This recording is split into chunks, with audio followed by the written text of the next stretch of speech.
23-ാമത്തെ ശ്ലോകം.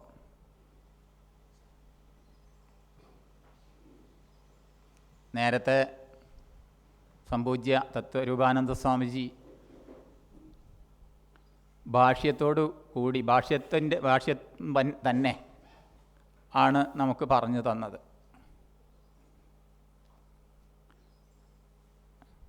ആ ശരീരമാത്രമായിട്ടുള്ള കർമ്മങ്ങളെക്കുറിച്ചൊക്കെ പറഞ്ഞപ്പോൾ തീർത്തും ഭാഷ്യത്തിൻ്റെ ആ രണ്ട് വിഭാഗത്തെയൊക്കെ തിരിച്ചു പറഞ്ഞിട്ടുണ്ട്. ശരീരത്തിൻ്റെ സ്ഥിതിക്ക് വേണ്ടി മാത്രമാണോ അതോ ശരീരം കൊണ്ട് ചെയ്യപ്പെടുന്നതാണോ എന്നൊക്കെ അതിൻ്റെ തുടർച്ച എന്നോണാണ് ഇതും വരുന്നത്, ഈ ശ്ലോകങ്ങളും വരുന്നത്. ഏതായാലും നമുക്ക് ചൊല്ലാം. ഗതസംഗസ്യ മുക്തസ്യ ജ്ഞാനാവസ്ഥിതചേതസഃ യജ്ഞായാചരത കർമ്മ സമഗ്രം പ്രവിലീയതേ. ഗതസംഗസ്യ മുക്തസ്യ ജ്ഞാനാവസ്ഥിതചേതസഃ യജ്ഞായാചരത കർമ്മ സമഗ്രം പ്രവിലീയതേ.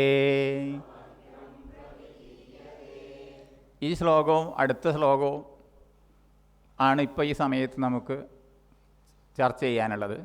ഇത് രണ്ടും അന്വയിക്കാൻ വളരെ എളുപ്പമുള്ള ശ്ലോകമാണ്. എങ്ങനെയാണോ അങ്ങനെ. അടുത്ത ശ്ലോകം ചെറിയൊരു വ്യത്യാസമുണ്ട്, പക്ഷേ ഈ ശ്ലോകം അതേപടിയാണ് അന്വയിക്കാൻ പറ്റുന്നത്. അതുകൊണ്ട് തന്നെ മനസ്സിലാക്കാനും എളുപ്പമാണ്.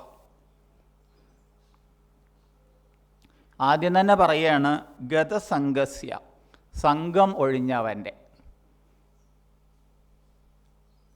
സംഘം ഒഴിയുക എന്ന് പറയുന്ന സമയത്ത് നമ്മൾ ധാരാളം കേട്ടിട്ടുണ്ടാവും അത്, ആ പദം. എന്തുമായുള്ള സംഘം? നമുക്ക് തന്നെ അറിയാം, കൊച്ചു കുട്ടികളോട് ചോദിച്ചാൽ പോലും കയ്യിന് തൊട്ടാൽ ഇതെൻ്റെ കയ്യിനല്ലേ തൊട്ടത്, കാലിന് തൊട്ടാൽ കാലിനല്ലേ തൊട്ടത്, എന്നെ തൊടുന്നേ.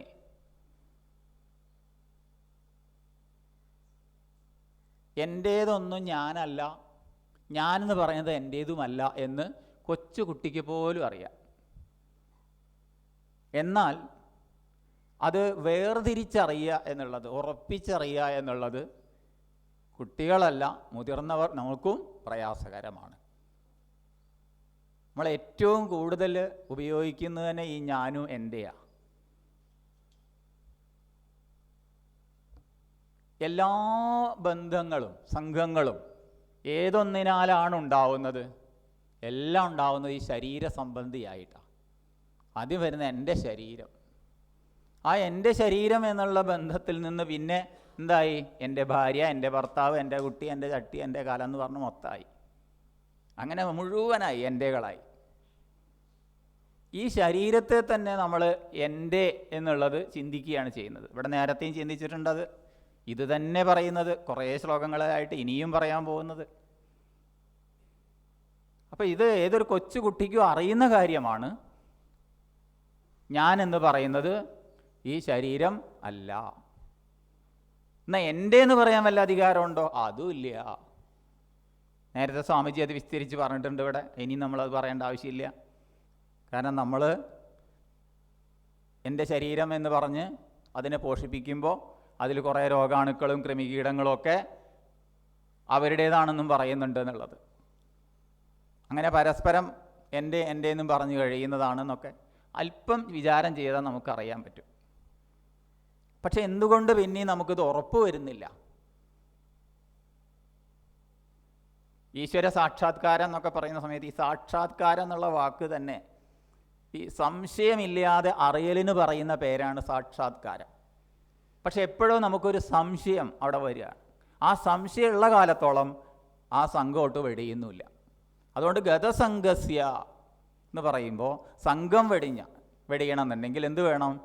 ഈ ആദ്യമായിട്ട് ഈ ഞാനും എൻ്റെയും എന്താണെന്നുള്ളത് മനസ്സിലാക്കണം. അതാണ് അവിടെ ആദ്യം തന്നെ പറയുന്നത്, ഗതസംഗസ്യ. അങ്ങനെ ആയാലേ ഏത് അടുത്ത പദത്തിലേക്ക് നമുക്ക് പോകാൻ പറ്റും. അപ്പോൾ ഈ സംഘം എന്നുള്ളത് ഒഴിയാൻ എന്താണ് വഴി? എന്തിൻ്റെ പേരിലാണ് നമ്മളൊക്കെ ഈ സംഘം കൂടി ഇരിക്കുന്നത്? വെളുത്തതാണ്, കറുത്തതാണ്, സ്ത്രീയാണ്, പുരുഷനാണ്, അതാണ്, ഇതാണെന്നൊക്കെ. എന്നാൽ ഇതൊക്കെ വേണ്ടേ? വേണം. വ്യാവഹാരിക ദൃഷ്ടിയാ ഇതൊക്കെ വേണം. പാരമാർത്ഥിക ദൃഷ്ടിയാ ഉള്ളിൽ അത് ഉറപ്പിക്കും വേണം. പരമാർത്ഥത്തിൽ ഉറച്ചുകൊണ്ട് വ്യവഹാരത്തിൽ വ്യവഹരിക്കാൻ കഴിഞ്ഞാൽ, പക്ഷേ അവിടെ പരമാർത്ഥത്തിൽ ഉറയ്ക്കണം. വ്യവഹാരത്തിൽ വ്യവഹരിക്കുമ്പോൾ എൻ്റെ എന്ന് തന്നെ പറയണം. എൻ്റെ ഭാര്യ എന്ന് പറയേണ്ട ഓർത്തയിൽ എൻ്റെ ഒന്നുമല്ല എന്ന് പറഞ്ഞാൽ വേറെ ആരെങ്കിലും പിടിച്ചുകൊണ്ട് ഈ ഭാര്യയാക്കിയെന്ന് വരും. എൻ്റെ കുട്ടി എന്ന് പറയേണ്ട ഓർത്തേക്ക് എന്ത് വേണം? എൻ്റെ കുട്ടീന്ന് തന്നെ ഉറപ്പിച്ച് പറയണം. പക്ഷെ എന്ത് വേണം? അല്ലെങ്കിൽ വേറെ ആരെങ്കിലും പിടിച്ചുകൊണ്ടോ? അപ്പോൾ എൻ്റെ എന്ന് പറയേണ്ട ഈ വ്യാവഹാരിക തലത്തിൽ നമ്മൾ അത് എൻ്റെ എന്നോ ഞാനെന്നോ പറയാതിരുന്നിട്ട് കാര്യമൊന്നുമില്ല. അല്ലെങ്കിൽ പദം മാറ്റി പറഞ്ഞിട്ട് കാര്യമൊന്നുമില്ല. ഞാനെന്ന് ഞാൻ പറയില്ല എന്നൊക്കെ പറയുന്ന ആൾക്കാരുണ്ട്, പ്രതിജ്ഞ ചെയ്യുന്നവരുണ്ട്. ഞാൻ എന്ന് പറയില്ല, ഞാൻ പറയാൻ പാടില്ല, അതുകൊണ്ടൊന്നും വലിയ കാര്യമൊന്നുമില്ല. പക്ഷെ ഉള്ളിൻ്റെ ഉള്ളിൽ ബോധിക്കണം, ഏത്? ഉറപ്പിക്കണം, ഉറപ്പിച്ചുകൊണ്ടിരിക്കണം. അത് ഉറപ്പ് വരാത്ത കാലത്തോളം ഇത് നമുക്ക് പറഞ്ഞുകൊണ്ടേയിരിക്കാം. ആ ഉറപ്പ് വന്നു കഴിഞ്ഞാലോ? ഉറപ്പ് വന്നു കഴിഞ്ഞ ഒരു സ്ഥിതിയാണ് ഇവിടെയൊക്കെ വിസ്തരിക്കുന്നത്. ഗതസംഗസ്യ, സംഘമൊഴിഞ്ഞവൻ്റെ, മുക്തസ്യ, മുക്തൻ്റെ. അപ്പോൾ സംഘമൊഴിഞ്ഞവനാണ് മുക്തനാവുന്നത്. എന്തിൽ നിന്നുള്ള മുക്തി? എന്തിൽ നിന്നുള്ള മുക്തി? എന്താണ് നമ്മളെ ബന്ധിച്ചിരിക്കുന്നത്? ശ്രീരാമകൃഷ്ണദേവൻ പറയുന്ന പോലെ നമ്മൾ തന്നെ ഒരു കമ്പിളീൻ്റെ ഉള്ളിൽ അങ്ങനെ കിടന്ന് ഉരുണ്ട് അതിൻ്റെ ഉള്ളിൽ പെട്ടുപോയി. ഇനി നമ്മളെ മോചിപ്പിക്കേണ്ടതാരാ? തിരിച്ചു ഉരുണ്ടോളൂ. എത്ര ഉരുണ്ടെന്ന് നമുക്കാർക്കും അറിയില്ല. അമൃതാനന്ദയമ്മ ഒരു പ്രഭാഷണത്തിൽ പറഞ്ഞത് കേട്ടു. കാരണം വെച്ചാൽ നമ്മളെ ബന്ധിച്ചതിനെ കുറിച്ചിട്ട് പറഞ്ഞതെന്ന് പറഞ്ഞു, നമ്മളൊരു മരത്തിനെ പോയിട്ട് പിടിച്ചിട്ട് ഇങ്ങനെ പിടിച്ചിട്ടുണ്ട്, ഇങ്ങനെ, എന്നിട്ട് ഈ മരം എന്നെ വിടുന്നില്ലേ എന്ന് പറഞ്ഞിരിക്കുക. അതുപോലെയാണ് ഈ ബന്ധനം. അങ്ങനെ അനേകം ആചാര്യന്മാർ അനേക ദൃഷ്ടാന്തങ്ങളിലൂടെ നമ്മളെ പഠിപ്പിച്ചിട്ട് പറഞ്ഞു തന്നിട്ടുണ്ട്. ഇതൊക്കെ ഈ ബന്ധനം നമ്മൾ തന്നെ. പക്ഷെ വാസ്തവത്തിൽ നമ്മളെ ബന്ധിക്കാൻ ആർക്കും സാധ്യമല്ല. പിന്നെ എന്തിൽ നിന്നാണ് മുക്തി വേണ്ടത്? അത് കണ്ഡജാമീകര ന്യായം പോലെയാണെന്ന് പറയാം. കണ്ഡജാമീകര ന്യായം കേട്ട് പരിചിതമായിരിക്കും. അമ്മമാർ കഴുത്തിലണിഞ്ഞ ആഭരണം, നെക്ലേസ് എന്ന് പറയാൻ പറ്റില്ല, കഴുത്തിലണിയുന്ന ആഭരണത്തിനാണല്ലോ നെക്ലേസ് എന്ന് പറയുക. അപ്പോൾ അത് കാണാതെ അതെവിടെയോ പോയ സമയത്ത് അഴിച്ചു വെച്ചിട്ടില്ല. വാസ്തവത്തിൽ കഴുത്തിൽ തന്നെ ഉണ്ട്. പക്ഷെ പിന്നെ എങ്ങോട്ടോ പോകാൻ പുറപ്പെട്ടപ്പോൾ എന്തുണ്ട്? ഇത് അന്വേഷിച്ച് നടക്കുക. എന്നിട്ട് എല്ലാവരോടും ചീത്ത പറഞ്ഞ്, മക്കളെയൊക്കെ ചീത്ത പറഞ്ഞ്, ഭർത്താവിന് ചീത്ത പറഞ്ഞ്, കാണാനില്ല എന്ന് പറഞ്ഞ് അതിൻ്റെ വേവലാതി മുഴുവൻ അവരുടെ മുഖത്തുണ്ട്, അവരുടെ പെരുമാറ്റത്തിലുണ്ട്. ആ ടെൻഷൻ എല്ലാവർക്കും ഉണ്ട്. അപ്പോഴാണ് ആ വീട്ടിലൊരു കൊച്ചുകുട്ടി ചൂണ്ടിക്കാണിക്കുന്നത്, അതെ അമ്മയുടെ കഴുത്തിൽ തന്നെ ഉണ്ടല്ലോ. കിട്ടിപ്പോയി. എവിടെ നിന്ന് കിട്ടിയത്? പുറത്തുനിന്ന് കിട്ടിയതല്ല. അപ്പോൾ ഒന്ന് തിരിച്ചറിയാത്ത കാലത്തോളം നഷ്ടപ്പെട്ടതിന് തുല്യമാണ്. അതുകൊണ്ട് പറഞ്ഞിരിക്കുകയാണ് മുക്തസ്യ. മുക്തി എന്നുള്ളത്, മോക്ഷം എന്നുള്ളത്, മോചനം എന്നുള്ളത് വാസ്തവത്തിൽ നമ്മളെ ആരും ബന്ധിച്ചിട്ടൊന്നുമില്ല. അല്ലേ? ബന്ധിച്ചിട്ടുണ്ടോ? ഇല്ല എന്നൊക്കെ പറയാൻ നമുക്ക് എളുപ്പമാണ്. എന്നാലും അത് ബന്ധിച്ചു, ഇത് ബന്ധിച്ചു, അങ്ങനെ ബന്ധിച്ചു, ഇങ്ങനെ ബന്ധിച്ചു എന്നൊക്കെ നമ്മൾ പറയും, സ്ഥിരം പറയാറുണ്ട്. പക്ഷെ ഇത് ഉറപ്പിക്കാൻ കഴിഞ്ഞാൽ, നേരത്തെ സ്വാമിജി പറഞ്ഞതിൽ തന്നെ പറഞ്ഞിട്ടുണ്ട്, അത് വിചാരത്തെക്കുറിച്ച് പറഞ്ഞിട്ടുണ്ട് ഇവിടെ. അതുതന്നെ ആചാര്യന്മാർ പറയുന്നത്, വിചാരേണ അന്യസാധന. ഈ വിചാരം കൂടാതെ മറ്റൊരു സാധന കൊണ്ടും ഇത് ഉറപ്പിക്കാൻ സാധിക്കില്ല. എല്ലാ സാധനങ്ങളുടെയും പര്യവസാനം വിചാരത്തിലാണ്. ആ വിചാരത്തിൻ്റെ ദിശ ശരിയായിട്ടില്ലെങ്കിലോ അതാകെ കുഴപ്പമാവും. അപ്പോൾ വിചാരത്തിൻ്റെ ദിശ ശരിയാക്കാനാണ് ഇപ്പോൾ ഈ ശാസ്ത്രവും ഗുരുവൊക്കെ. ഇല്ലെങ്കിൽ അതും വട്ടാവും, അവിടെ ഇല്ലാതാവും. അതുകൊണ്ട് ആ ദിശ ശരിയാക്കി തരാൻ വേണ്ടിയിട്ടാണ്. പക്ഷെ വിചാരം ചെയ്യേണ്ടതാരാ? നമ്മൾ. വിചാരം ചെയ്യാനുള്ള അനുകൂല സാഹചര്യമോ അത് നമുക്കൊക്കെ ഉണ്ടാവും, ഉറപ്പാ. ഈ ശരീരം ഞാനല്ല എന്ന് അറിയാനുള്ള സാഹചര്യങ്ങൾ നിരന്തരമുണ്ട്. എന്നിട്ട് എന്താ നമുക്ക് ബോധിക്കാത്തതിൻ്റെ ഒറ്റ കാരണം എന്താ? അനുഭവങ്ങളെ വിലയിരുത്തുന്നതിൽ നമ്മൾ പരാജയപ്പെടുന്നു. ചിലർ പറഞ്ഞേക്കാം, എനിക്ക് ഇത്ര വയസ്സ്, നിങ്ങളെക്കാട്ടിലും എത്ര വയസ്സുണ്ട്, ഒരുപാട് പ്രായമായി, എന്നെപ്പോലെ അനുഭവം നിങ്ങൾക്ക് ആർക്കെങ്കിലും ഉണ്ടോ എന്നൊക്കെ വേണമെങ്കിൽ പറയാം. പക്ഷെ അനുഭവങ്ങളെ വിലയിരുത്താത്തവന് 100 വയസ്സ് വരെ അനുഭവങ്ങൾ വന്നാലും അയാൾ പാഠം പഠിക്കില്ല. അനുഭവങ്ങളെ വിലയിരുത്തുന്നവന് അധികമൊന്നും വേണ്ടി വരില്ല, തനിക്ക് തന്നെ അനുഭവം വന്നോളന്നില്ല, മറ്റുള്ളവരെ അനുഭവം കണ്ടാലും താൻ പഠിക്കും.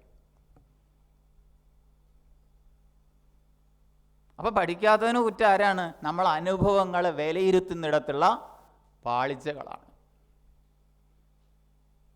അതാരും കൊണ്ടുതരുന്നും വേണ്ട. നമ്മുടെ ഓരോരുത്തരുടെയും ജീവിതത്തിൽ അനുഭവങ്ങൾ വന്നുകൊണ്ടേയിരിക്കും, ഒന്നിന് പിറകെ ഒന്ന്. അപ്പോൾ അതിനെ ശരിക്കും വിലയിരുത്തി കഴിഞ്ഞാൽ ഈ ഒരു ശ്ലോകത്തിൻ്റെ ആദ്യത്തെ പദം, ഈ ഗതസംഗസ്യ, അത് കിട്ടിക്കഴിഞ്ഞാലോ, അതിന് ഉത്തരം കിട്ടിക്കഴിഞ്ഞാലോ അടുത്ത പദം ശരിയായി. ഏത്? മുക്തസ്യ, മുക്തനായി. ഇങ്ങനെ മുക്തനാവും എന്നല്ല, മുക്തനായി. കാരണം ആകെ ബന്ധിച്ച് വെച്ചിരിക്കുന്നതാണ് ഈ തോന്നലാണ്. എത്രയോ ദൃഷ്ടാന്തങ്ങളിലൂടെ ആചാര്യന്മാരിതിനെക്കുറിച്ച് പറഞ്ഞു തന്നിട്ടുണ്ട്. ഇപ്പം ഈ ഒരു ഗീത, ഈ ഒരു അധ്യായം നോക്കിയാൽ തന്നെ എത്രയോ ഉദാഹരണങ്ങൾ ഇതിൽ പറഞ്ഞിട്ടുണ്ട്. അതിൽ കടലിലെ തിരകളെക്കുറിച്ച് പറഞ്ഞിട്ടുണ്ട് ചില സ്ഥലത്ത്. അതുപോലെ തന്നെ ഭൂമിയുടെ വിള്ളൽ അല്ലെങ്കിൽ കയറിൽ പാമ്പ് സർവ്വസാധാരണമാണ്. അതുപോലെ തന്നെ അനേകം സ്വർണത്തിൽ ആഭരണം എന്ന പോലെ വ്യത്യസ്ത ആചാര്യന്മാർ വ്യത്യസ്ത തലത്തിൽ പറഞ്ഞിട്ടുണ്ട്. ആഭരണങ്ങൾ സ്വർണത്തിൽ എന്ന പോലെ, അല്ലെങ്കിൽ നുരയും പതയും തിരയും വെള്ളത്തിൽ എന്ന പോലെ ഒക്കെ ദൃഷ്ടാന്തങ്ങൾ പറഞ്ഞിട്ടുണ്ട്. ഈ കാണാകുന്ന ഇതൊന്നും സത്യമല്ല, പരമമായ സത്യം ഇന്നതാണ്, ഇതിന് വ്യാവഹാരിക സത്യത്വം മാത്രമേ ഉള്ളൂ എന്നൊക്കെ നമുക്ക് പറഞ്ഞു തന്നിട്ടുണ്ട്. മറ്റു വിവിധ ശാസ്ത്രങ്ങളിലൂടെയും പറഞ്ഞിട്ടുണ്ട്.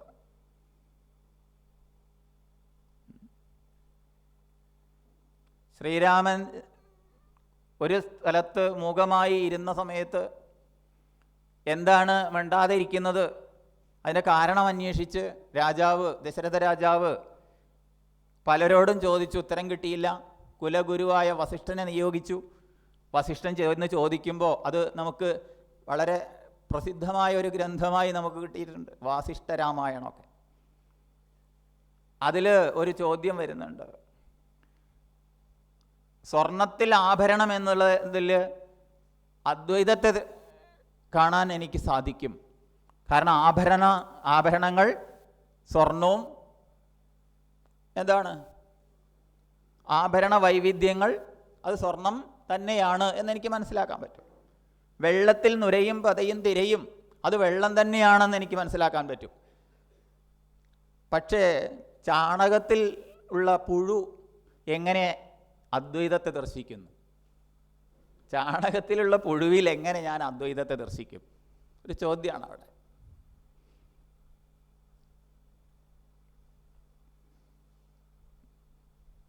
വിചാരം ചെയ്താൽ മതി ഈ പറഞ്ഞതിൻ്റെ അർത്ഥം എന്താണെന്നുള്ളത്. അതേപോലെ ഈ ലോകം മുഴുവൻ, ഇതിലെന്ത് കാണുന്നുണ്ടെങ്കിലും ഈ കാണപ്പെടുന്നത് മുഴുവൻ അതൊന്നും ഇല്ല എന്ന് പറഞ്ഞിട്ടില്ല. ആ ഉള്ളതിൻ്റെ ഉണ്മയെ, ഞാനുണ്ട്, നിങ്ങളുണ്ട്, പട്ടിയുണ്ട്, പൂച്ചയുണ്ട്, കുറുക്കനുണ്ട്, ബിൽഡിംഗ് ഉണ്ട്, മൈക്കുണ്ട്, അല്ലേ, എല്ലാം ഉണ്ട്. ആ എല്ലാറ്റിനും അനസ്യൂതമായുള്ള ആ ഉണ്മ, ആ സത്ത്, അതാണ് വാസ്തവത്തിൽ ഉള്ളത്. എന്നാൽ മറ്റൊന്നും ഇല്ലേ എന്ന് ചോദിക്കുമ്പോൾ ദേഹത്ത് വേദന വരുന്ന സമയത്ത് ഇല്ല എന്ന് പറയാൻ പറ്റുമോ? പറ്റില്ല. വ്യവഹാരത്തിൽ ഇതൊക്കെയുണ്ട്, പക്ഷേ ഒന്നും പരമാർത്ഥത്തിലില്ല എന്നുള്ളത് മനസ്സിലാക്കാൻ വേണ്ടി അനേകം ദൃഷ്ടാന്തങ്ങൾ. എന്നാലും നമ്മളൊക്കെ എന്ത് ചെയ്യുന്നു? മുക്തിക്കായി കൊണ്ട് പരിശ്രമിക്കുകയാണ് ചെയ്യുന്നത്. എങ്ങനെ പരിശ്രമിക്കുക? സ്വാമിയെ കണ്ടാൽ മോക്ഷം കിട്ടും എന്ന് പറഞ്ഞിട്ടില്ലേ? കിട്ടിയതാണെങ്കിൽ പോവുകയും ചെയ്യും.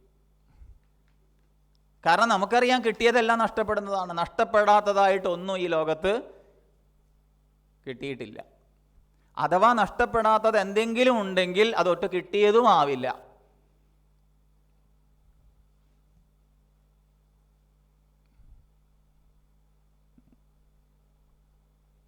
അപ്പോൾ പിന്നെ എന്താ അതുള്ളതാണ്, അത് ഉണ്മയാണ്. ആ സത്യത്തെ തിരിച്ചറിഞ്ഞു കഴിഞ്ഞാൽ, അത് തിരിച്ചറിയുന്ന ബുദ്ധിതലത്തിൽ അറിഞ്ഞാൽ തന്നെ അതിൻ്റെ ഒരു കരുത്തത്രയാ. ബുദ്ധിതലത്തിൽ അറിഞ്ഞാൽ തന്നെ. അപ്പോൾ പരമാർത്ഥത്തിൽ അത് ഉറപ്പിച്ചറിയാൻ കഴിഞ്ഞാലോ, ഊഹിക്കാലോ.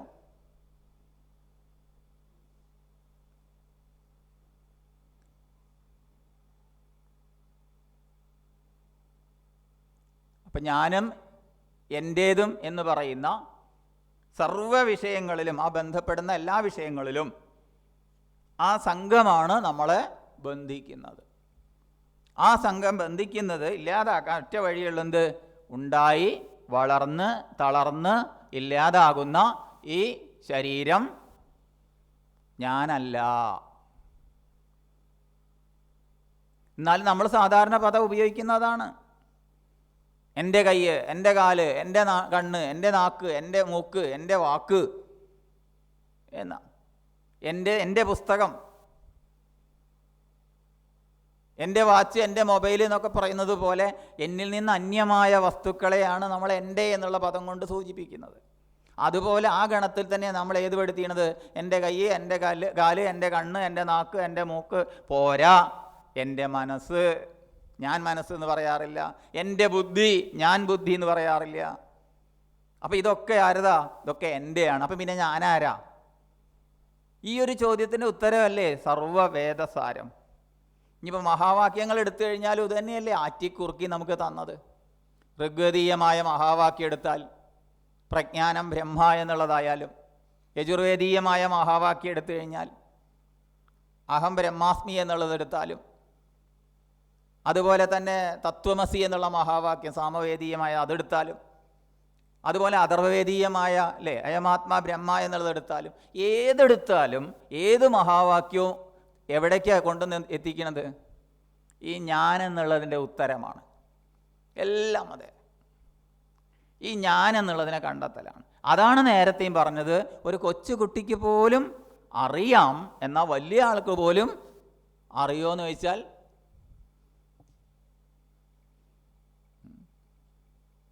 എത്ര എളുപ്പമല്ലേ, ലളിതമാണത്.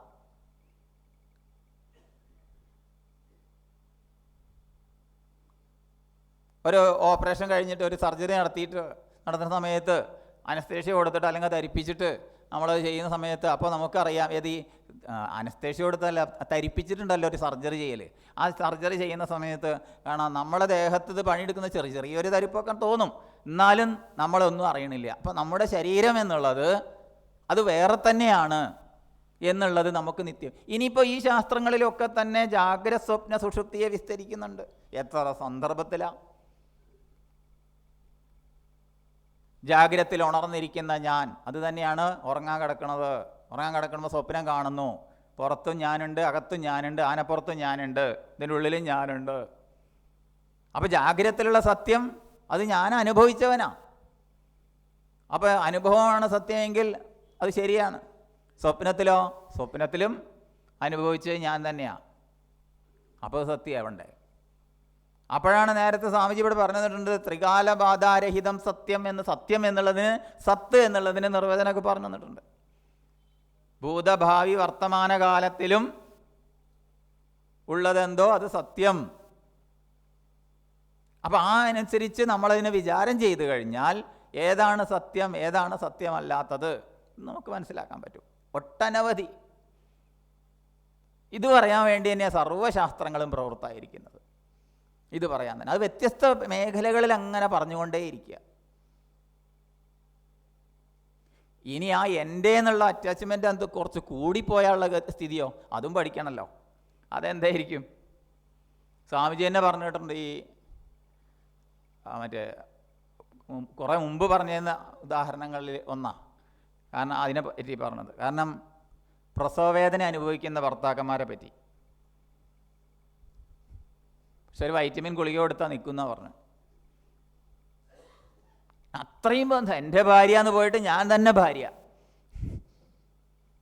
എൻ്റെ എന്നുള്ളത് പോയിട്ട് അത്രയും രൂഢമൂലമായ ബന്ധം. ഈ സർവ്വ വിഷയങ്ങൾ, ഈ ലോകത്തെ എന്ത് വിഷയങ്ങളെ നോക്കിക്കോക്കും,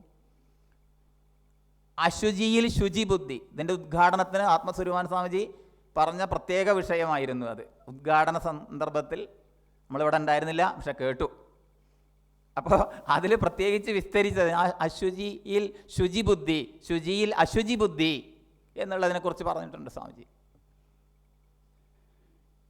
അതൊന്ന് ചിന്തിച്ചു നോക്കൂ, നമ്മൾ വിചാരം ചെയ്തു നോക്കൂ. നമുക്ക് ഇഷ്ടപ്പെട്ട്, ഏറ്റവും ഇഷ്ടപ്പെട്ടു, എത്ര കാലം ഒന്നും ചോദിക്കരുത്. അപ്പോൾ ആ ഇഷ്ടപ്പെട്ട് കഴിഞ്ഞാൽ എന്താണ്? അതിനോട് പ്രത്യേക പ്രിയം നമ്മളോട് തന്നെ ചിന്തിക്കണം. അപ്പോൾ അവിടെ അശുചിയായിട്ട് കണ്ട തുപ്പലായാലും കഫായാലും മലമായാലും പ്രശ്നമല്ല. എന്താ? എൻ്റെ ഏറ്റവും പ്രിയപ്പെട്ട ആളാണ്. അത്രത്തോളം അശുചിയിൽ ശുചിബുദ്ധി.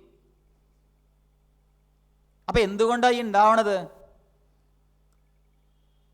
എൻ്റെന്നല്ല, ഞാൻ തന്നെയാണെന്ന് അങ്ങ് തോന്നിപ്പോവുക, എൻ്റെ ഭാഗം തന്നെയാണെന്നാണ് തോന്നിപ്പോവുക. അല്പം വിചാരം ചെയ്താൽ എന്താവും?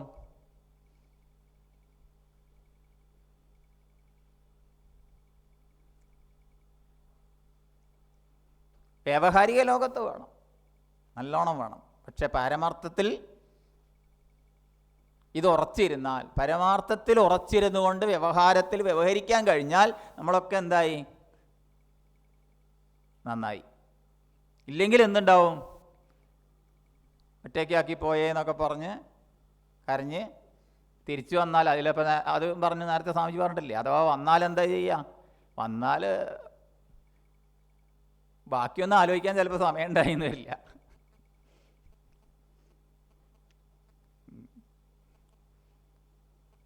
സ്വാമിജിയുടെ പ്രേതലോകത്തിനെ കുറിച്ചിട്ട്, ലോകങ്ങളെ കുറിച്ചാണ് പറഞ്ഞത്. അതിലെ അതാളാദി അധലോകങ്ങളിൽ മഹർലോകം, സുവർലോകം എന്ന് പറഞ്ഞ ഊർജ്ജലോകങ്ങളെ കുറിച്ച്, അങ്ങനെ 14 ലോകങ്ങളെ കുറിച്ച് പറഞ്ഞ സമയത്താണ് സ്വാമിജി അത് പറഞ്ഞത്. നമുക്കും ഇത്രയൊക്കെ ലോകമുണ്ട്, അപ്പോൾ അവിടെ നിന്ന് തിരിച്ചു വന്നാലും. പക്ഷേ നമ്മൾ പറഞ്ഞത് അതല്ല കേട്ടോ. പറഞ്ഞത് എന്താ വെച്ചാൽ, വന്നു കഴിഞ്ഞു, ഇപ്പം ഇനി അയാളൊരു കണ്ണ് തുറന്നു വിചാരിക്കുക, പോയി എന്ന് ഉറപ്പിച്ചിട്ട്, എന്തായിരിക്കും സ്ഥിതി? ഇത്രയേ ഉള്ളൂ.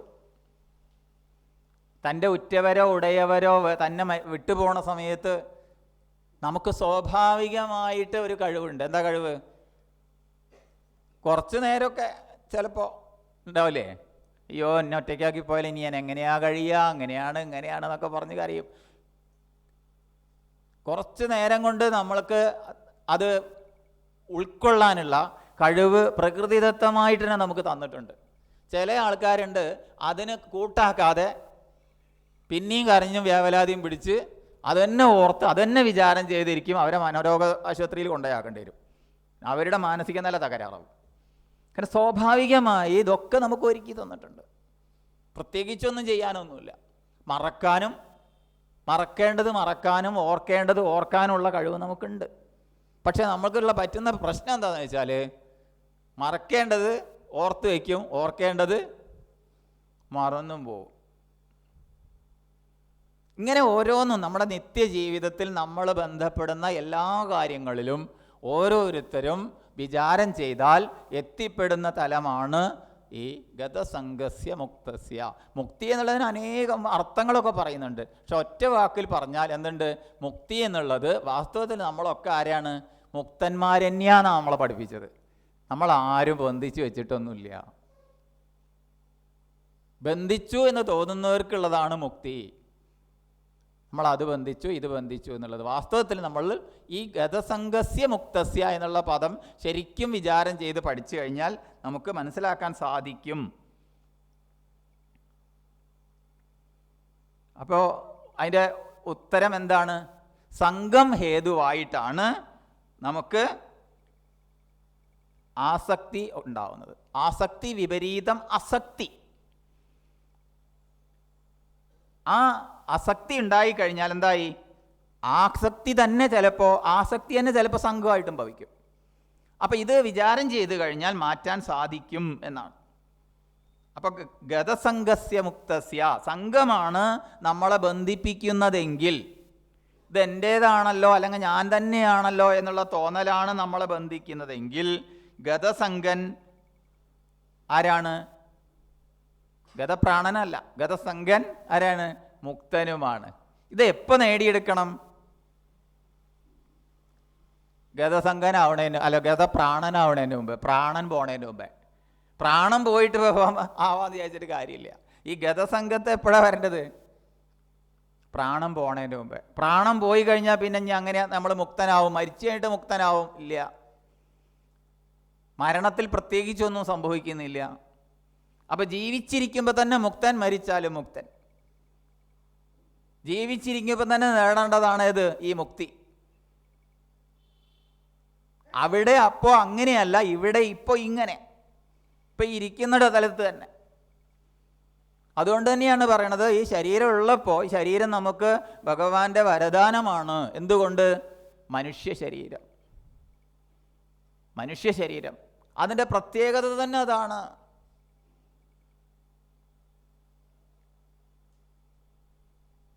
ഭാഗവതമൊക്കെ വ്യക്തമായിട്ട് എല്ലാ ശാസ്ത്രങ്ങളും പറയുന്നുണ്ട്.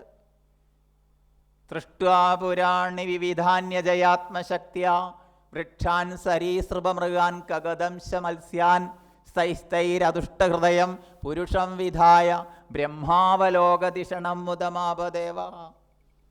കുറേ പൗരാണിക സൃഷ്ടികളെ ചെയ്തു. എല്ലാം പറയാൻ വയ്യാതെ കുറച്ചൊക്കെ പറഞ്ഞു. എന്താ പറഞ്ഞത്? ഇഴജന്തുക്കളെ, പറവകളെ ഒക്കെ സൃഷ്ടിച്ചു. ഈ സൃഷ്ടി പ്രക്രിയയൊന്നും അതിൻ്റെ പൂർണ്ണതയിൽ എത്തിയില്ലല്ലോ എന്ന് മനസ്സിലാക്കിയിട്ട് ബ്രഹ്മാവ്, സൃഷ്ടികർത്താവ് എന്ത് ചെയ്തു?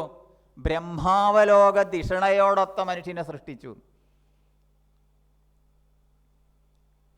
ബ്രഹ്മാവലോക ദിഷണ, ബ്രഹ്മത്തെ, സർവകാരണത്തെ അവലോകനം ചെയ്യാനുള്ള, സാക്ഷാത്കരിക്കാനുള്ള ദിഷണ, വിശേഷബുദ്ധിയോടൊത്ത മനുഷ്യനെ സൃഷ്ടിച്ചു. ഈ ദിഷണ, വിശേഷബുദ്ധി, ആ വിശേഷബുദ്ധിയാണ് മനുഷ്യൻ്റെ പ്രത്യേകത. രാമായണം പറയും, ബുദ്ധിമത്തുക്കളായോർ ഇക്കഥ കേൾക്കുന്നാകിൽ ബദ്ധരാകിലുമുടൻ മുക്തരായി വന്നുകൂടും.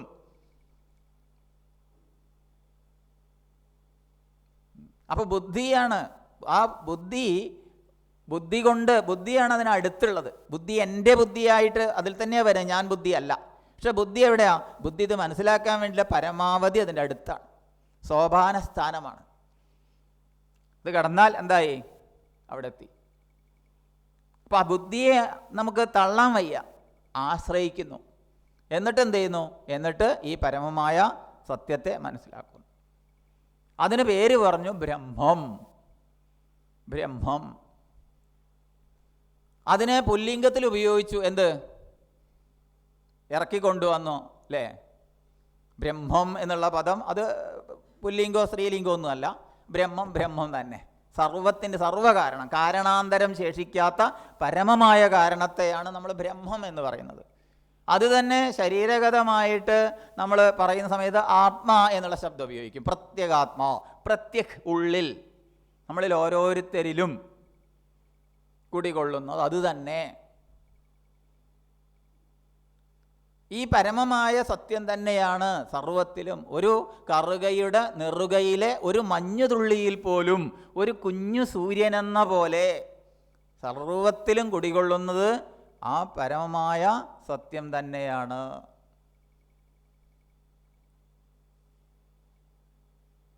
ആ പരമമായ സത്യത്തെ ഇനി എന്ത് പേരിട്ട് വിളിച്ചാലും ശരി, അത് തന്നെയാണ് പലരും പല വിധത്തിൽ കാണുന്നത്. ഇതൊരു ഇതിപ്പോൾ ഈ ശ്ലോകവും അടുത്ത ശ്ലോകം എന്ന് പറയുന്ന സമയത്ത് വേറൊരു കാര്യമുള്ളത്, ഇതിനെക്കുറിച്ച് നമുക്ക് മനസ്സിലാക്കാൻ എളുപ്പമാണ്. പക്ഷേ എന്നാൽ മനസ്സിലാക്കാൻ എളുപ്പമാണോ? അത് ഉറയ്ക്കാൻ നമ്മൾ നിരന്തരം പണിയെടുക്കണം. നമ്മുടെ അനുഭവങ്ങളുമായി ചേർത്തി നമുക്കത് മനസ്സിലാക്കാൻ കഴിയണം. അങ്ങനെ വരുമ്പോൾ നമ്മളുടെ ഉള്ളിൽ നിന്ന് സ്വാഭാവികമായിട്ടും സന്ദർഭം അനുസരിച്ച് അത് വരും. എന്നിട്ട് പിന്നെ പറയുകയാണ്, ഗതസംഗസ്യ മുക്തസ്യ ജ്ഞാനാവസ്ഥിത ചേതസ. ജ്ഞാനാവസ്ഥിത ചേതസ, ആത്മജ്ഞാനത്തിൽ തന്നെ തീർത്തും ഉറപ്പിച്ച ചേതസ്സോടൊത്തവൻ. ആത്മജ്ഞാനത്തിൽ. അപ്പം ആത്മജ്ഞാനം എന്ന് പറയുമ്പോൾ ആത്മാവല്ലാതെയുള്ള ദേഹാദി വസ്തുക്കളിൽ ആത്മാവെന്നുള്ള ബോധം യാതൊന്നു ജഗത്രയേ. ആത്മാവല്ലാതെയുള്ള ദേഹം തുടങ്ങിയ വസ്തുക്കളിലുള്ള ആ തോന്നലുണ്ടല്ലോ, അത് ഇല്ലാതാക്കണം. അത് ഇത് 3 ലോകത്തിലും നമ്മളെ ബന്ധിച്ചുകൊണ്ടേയിരിക്കുക. ജാഗ്രതത്തിലായാലും സ്വപ്നത്തിലായാലും സുഷുപ്തിയിലായാലും ഒക്കെ നമ്മളെ ബന്ധിച്ചുകൊണ്ടിരിക്കുക. ആത്മാവല്ലാതെയുള്ള ദേഹം തുടങ്ങിയ വസ്തുക്കൾ. ആ ദേഹം എന്നുള്ള പദം തന്നെ നോക്കൂ. ദഹ്യത ഇത് ദേഹം, ശീര്യത ഇത് ശരീരം, ഓരോന്നും അത് ആ പദം തന്നെ സൂചിപ്പിക്കുക. ഇനി ഈ ഏറ്റവും കൂടുതൽ ആത്മഹത്യ ചെയ്യുന്നവരാരാന്നറിയോ? ആരാ? ഹിന്ദു എന്ന് പറയുന്നവരാ. എന്താ കാരണം? മതങ്ങളിൽ ഭയപ്പെടുത്തിയിട്ടൊക്കെ നിർത്തുന്നുണ്ട് പലപ്പോഴും. കാരണം ആത്മഹത്യ പാപമാണ്, സ്വർഗത്തിൽ സീറ്റ് കിട്ടില്ല എന്നൊക്കെ. നമ്മൾ ഇപ്പോൾ സ്വർഗത്തെക്കുറിച്ചൊക്കെ പറഞ്ഞാൽ സ്വർഗം എന്ന് പറഞ്ഞത് ആരും പോയി വന്നിട്ട് കണ്ടിട്ടൊന്നും പറഞ്ഞിട്ടൊന്നുമില്ല. അതുകൊണ്ട് അതിനെക്കുറിച്ച് നമുക്ക് അങ്ങനെ ഒരു അന്ധമായിട്ട് നമുക്കോട്ട് പറഞ്ഞു കൊടുക്കാൻ നമുക്ക് സാധിക്കില്ല, കഴിയില്ല. കാരണം ഇതൊരു ശാസ്ത്രമാണ്. അതുകൊണ്ട് പക്ഷെ അതേ സമയത്ത് എന്തുണ്ട്, ഇങ്ങനെയുള്ള ചില കാര്യങ്ങളിൽ ആത്മഹത്യ പെരുകുന്നുണ്ട്. എന്താ കാരണം? ഈ ശരീരം തന്നെയാണ് ആത്മാവ് എന്ന് ധരിക്കുന്ന തലത്തിലാണ് ആത്മഹത്യ ഉള്ളത്. ഈ ശരീരം തന്നെയാണ്, അത് അല്പം പോലും വിചാരം ചെയ്യുന്നില്ലെന്നർത്ഥം. ഈ ശരീരം ആത്മാവല്ല എന്നറിഞ്ഞ ഒരാൾ ഒരിക്കലും ആത്മഹത്യ ചെയ്യില്ല. ശരിക്കും ശരീരഹത്യയാണ്. ആത്മാവിനെ ഹനിക്കാൻ ആർക്കും കഴിയില്ല. ആത്മഹത്യ ചെയ്തവർ നമ്മളൊക്കെ തന്നെയാണ്.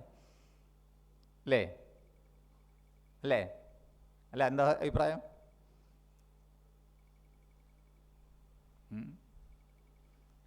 ആത്മാവിനെ ഹനിക്കുന്നവരാരാ?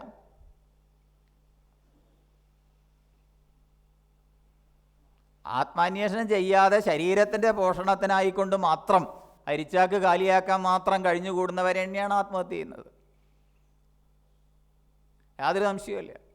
അപ്പോൾ ഇടയ്ക്കൊക്കെ നമ്മൾ ആലോചിക്കേണ്ടതാണ്, നമ്മൾ എന്തിനാണ് ഇത്രയും ഈ പിറന്നാളൊക്കെ ആഘോഷിക്കണതിനല്ലേ? പിറന്നാളൊക്കെ വരുന്ന സമയത്ത് ഒരു പിറന്നാൾ ആഘോഷിക്കുന്ന സമയത്ത് എനിക്ക് ഇത്ര വയസ്സ് കഴിഞ്ഞു,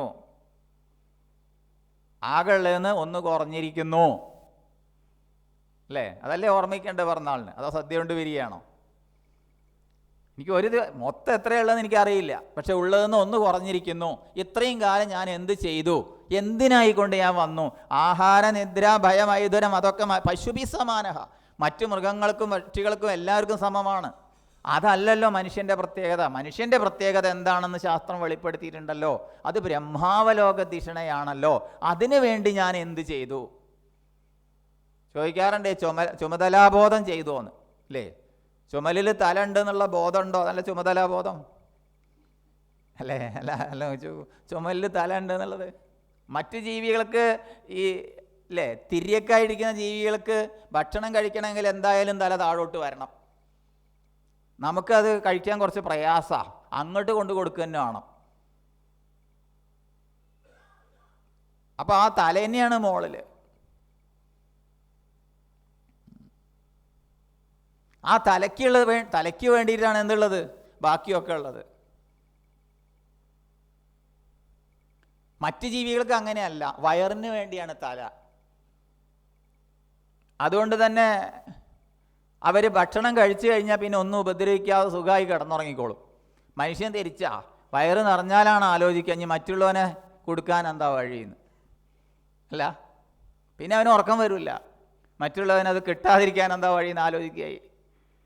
അതെ, ഒരു നേരത്തെ ഭക്ഷണത്തിന് വേണ്ടി കഷ്ടപ്പെടുന്ന മറ്റും ജീവജാലങ്ങളെ സംബന്ധിച്ച് അവർ ചാടി വീണ് ആക്രമിച്ച് മറ്റു ജീവികളെ ഭക്ഷണമാക്കും ഭക്ഷണത്തിന് വേണ്ടി. അത് കഴിഞ്ഞാൽ സുഖമായി ഉറങ്ങും, ഒരു ഉപദ്രവം ഉണ്ടാവില്ല. പിന്നെ അടുത്ത് വിശക്കുമ്പോഴേ ഉണ്ടാവുള്ളൂ. അതുകൊണ്ടാണ് നമുക്ക് ശാസ്ത്രം പറഞ്ഞത്, വിത്തേന തർപ്പണീയോ മനുഷ്യ, വിത്തം കൊണ്ടോ ധനം കൊണ്ടോ തൃപ്തനാക്കപ്പെടുന്നവനല്ല മനുഷ്യൻ. മനുഷ്യൻ്റെ പ്രത്യേകത വിശേഷബുദ്ധി ഒന്ന് മാത്രമാണ്. ആ വിശേഷബുദ്ധിയെ സാധൂകരിക്കാനുള്ളത് എന്തെങ്കിലും കൊടുത്തുവോ? ചുമലിൽ തല ഉണ്ടോ എന്നുള്ള ബോധം തപ്പി നോക്കിയാൽ പോരാ, അതുണ്ട് എന്നുള്ള ബോധം വേണം. അതിനു വേണ്ടി എന്ത് കൊടുത്തു? ബാക്കി ഉണ്ടാവട്ടെ ഉണ്ടാവാതിരിക്കട്ടെ, മറ്റു ജീവജാലങ്ങളെപ്പോലെ ഉണ്ടാവട്ടെ ഉണ്ടാവാതിരിക്കട്ടെ, ഇണയോ ഇരയോ ഇരിപ്പിടമോ എന്തോ ആവട്ടെ, പക്ഷെ അതൊന്നും വേണ്ടെന്ന് പറഞ്ഞില്ല. പക്ഷെ അതിനപ്പുറത്തേക്ക് നമ്മുടെ പ്രത്യേകമായ കഴിവിനെ സാധൂകരിക്കാൻ നമ്മൾ എന്ത് ചെയ്തു? അതുകൊണ്ടാണ് വിവേകാനന്ദ സ്വാമികളെ പറ്റി പറയുന്ന സമയത്ത് പറഞ്ഞു കേട്ടിട്ടില്ലേ? കാരണം സ്വാമിജി വലിയ പ്രസംഗം ഇങ്ങനെ ചെയ്യുന്ന സമയത്ത് പ്രസംഗത്തിന് വേണ്ടിയിട്ട് സ്വാമിജിയെ ക്ഷണിച്ച ആമുഖ ഭാഷകൻ സ്വാമിജി ഇത്രയും ചെറുപ്പത്തിൽ തന്നെ ഒരു സന്യാസിയായതിനെ പറ്റിയും ത്യാഗത്തെക്കുറിച്ചൊക്കെ അങ്ങ് പൊങ്ങിച്ചു എന്ന് പറഞ്ഞു. സ്വാമിജി ആദ്യം തന്നെ അഭിസംബോധന ചെയ്തതാണ് അത്ര, എൻ്റെ മുന്നിലിരിക്കുന്ന മഹാത്യാഗികളായ സന്യാസി വര്യന്മാരെ. എന്താ കാരണം? ഞാനൊന്നും സന്യസിച്ചിട്ടില്ലാന്നേ, ഞാൻ എനിക്ക് പറഞ്ഞ പണിയേ ചെയ്തിട്ടുള്ളൂ എന്ന്. സ്വാമിജി, നിങ്ങളല്ലേ സന്യസിച്ചിരിക്കുന്നത്. കാരണം മനുഷ്യന് പ്രത്യേകിച്ച് പറയപ്പെട്ട അതിനെ സന്യസിച്ചിട്ട് മറ്റു ജീവി സാധാരണമായത് മാത്രം കൊണ്ട് നടക്കുന്ന നിങ്ങളാണ് സന്യാസിമാർ, ഞാനല്ല. വളരെ ശ്രദ്ധിക്കേണ്ട വാക്കാണത്. നമ്മൾ സന്യാസിമാരെ പൂജിക്കും. എന്തുകൊണ്ട്? അവരെന്തോ മറ്റു ആകാശത്ത് പൊട്ടി വീണതാണ്. പക്ഷെ നമുക്കെന്താ പണി? എല്ലാ മനുഷ്യൻ്റെയും പണിയത്.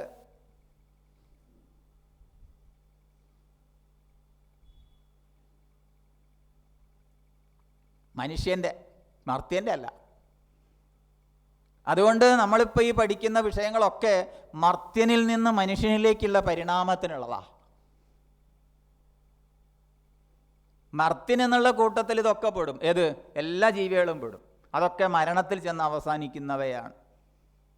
അപ്പം മനുഷ്യൻ്റെ പ്രത്യേകത മർത്യനിൽ നിന്ന് മനുഷ്യനിലേക്കുള്ള പരിണാമമാണ് ഇനി നമുക്ക് വേണ്ടത്. മർത്യതയിൽ നിന്ന്. മരിക്കാനല്ല നമ്മളാരും ജനിച്ചത്, മരിക്കാതിരിക്കാനാ.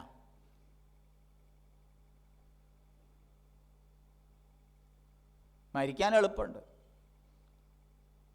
പക്ഷെ മരിക്കാതിരിക്കാനാണ്.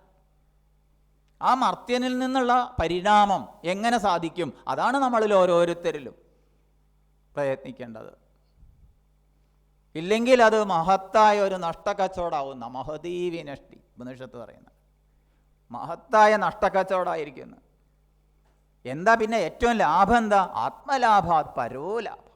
തന്നെ നേടലാണ് ഏറ്റവും വലിയ ലാഭം എന്ന്. വേറെ പുറത്ത് പോയിട്ട് പലതും നേടാൻ നമുക്ക് പല പണിയെടുക്കേണ്ടി വരും. ഏറ്റവും വലിയ നേട്ടം എന്താ? തന്നിൽ തന്നെ തന്നാൽ നേടല്, തന്നെ നേടല്. ഞാൻ ആര്?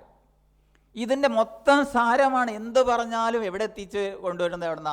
തുടക്കവും ഒടുക്കവും അവിടെ തന്നെ. ഈ അന്വേഷണമാണ്, വേറെ ഒന്നുമില്ല.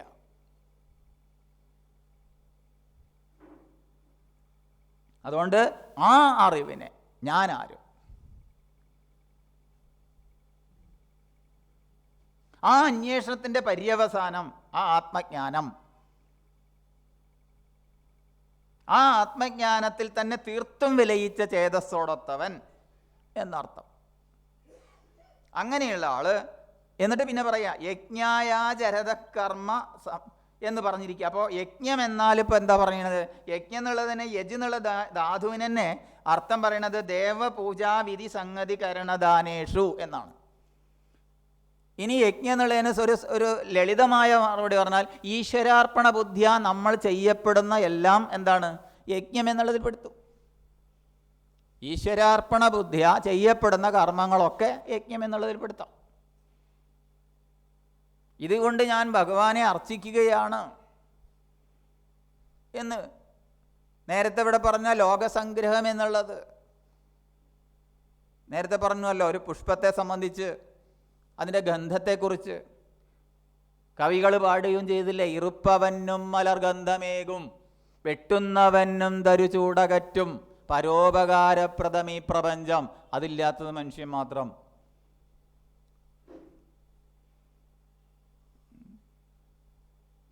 അപ്പം അങ്ങനെയുള്ള ആ യജ്ഞം എന്നാൽ ഈ യജ്ഞം ഏത് യജ്ഞമാണ്? ഇതൊരു യജ്ഞമാവണമെങ്കിൽ എല്ലാം ഒരു യജ്ഞമാണ്. എല്ലാം യജ്ഞമാക്കണമെങ്കിൽ എന്ത് വേണം? ഈ ഞാനും എൻ്റെയും പോകണം. അഥവാ ഉള്ളിൽ നിന്ന് ഉറപ്പ് കിട്ടണം. എന്ത്? ഈ അറിവിൽ ഉറപ്പ്, ഞാൻ ആര് എന്നുള്ള ആ ഉറപ്പ് ആത്മജ്ഞാനത്തിൽ ഉറച്ചിരിക്കുന്ന ഒരാൾക്ക് മാത്രമേ എന്തുണ്ടാവുള്ളൂ? യജ്ഞം. മറ്റതൊക്കെ പറയാം, ഞാൻ ഇതുകൊണ്ട് ഭഗവാനെ സമർപ്പിച്ചിരിക്കുന്നു എന്ന് പറയുമ്പോൾ തന്നെ ഞാനും അവിടെ ഉണ്ട്. ഞാൻ സമർപ്പിച്ചിരിക്കുന്നു. കണ്ടിട്ടില്ലേ? പേരൊക്കെ എഴുതിയിരിക്കുന്നൊക്കെ കണ്ടിട്ടില്ലേ?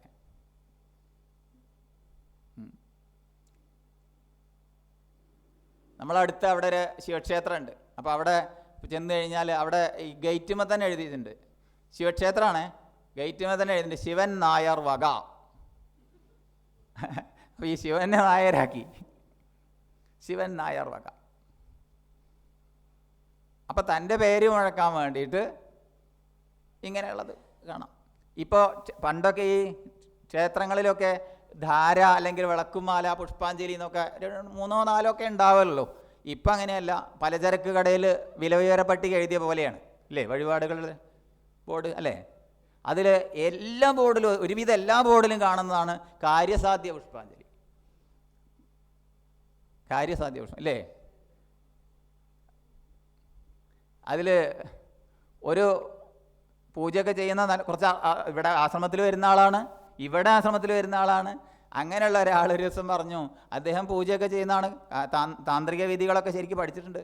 അപ്പോൾ അദ്ദേഹം ഇവിടുന്ന് ഇതൊക്കെ പഠിച്ചു പോയിട്ട് അദ്ദേഹം ഈ തന്ത്രിമാരൊക്കെ കൂടിയിട്ടൊരു കർമ്മം ചെയ്യുന്ന സമയത്ത് മറ്റേ തന്ത്രിനോട് ചോദിച്ചു, അല്ല ഈ കാര്യസാധ്യ പുഷ്പാഞ്ജലിക്ക് എന്താ മന്ത്രം?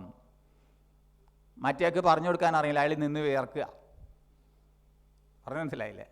അപ്പം അല്ല, ഇപ്പോൾ ഒരുവിധ അമ്പലങ്ങളിലൊക്കെ ഉണ്ടതേ.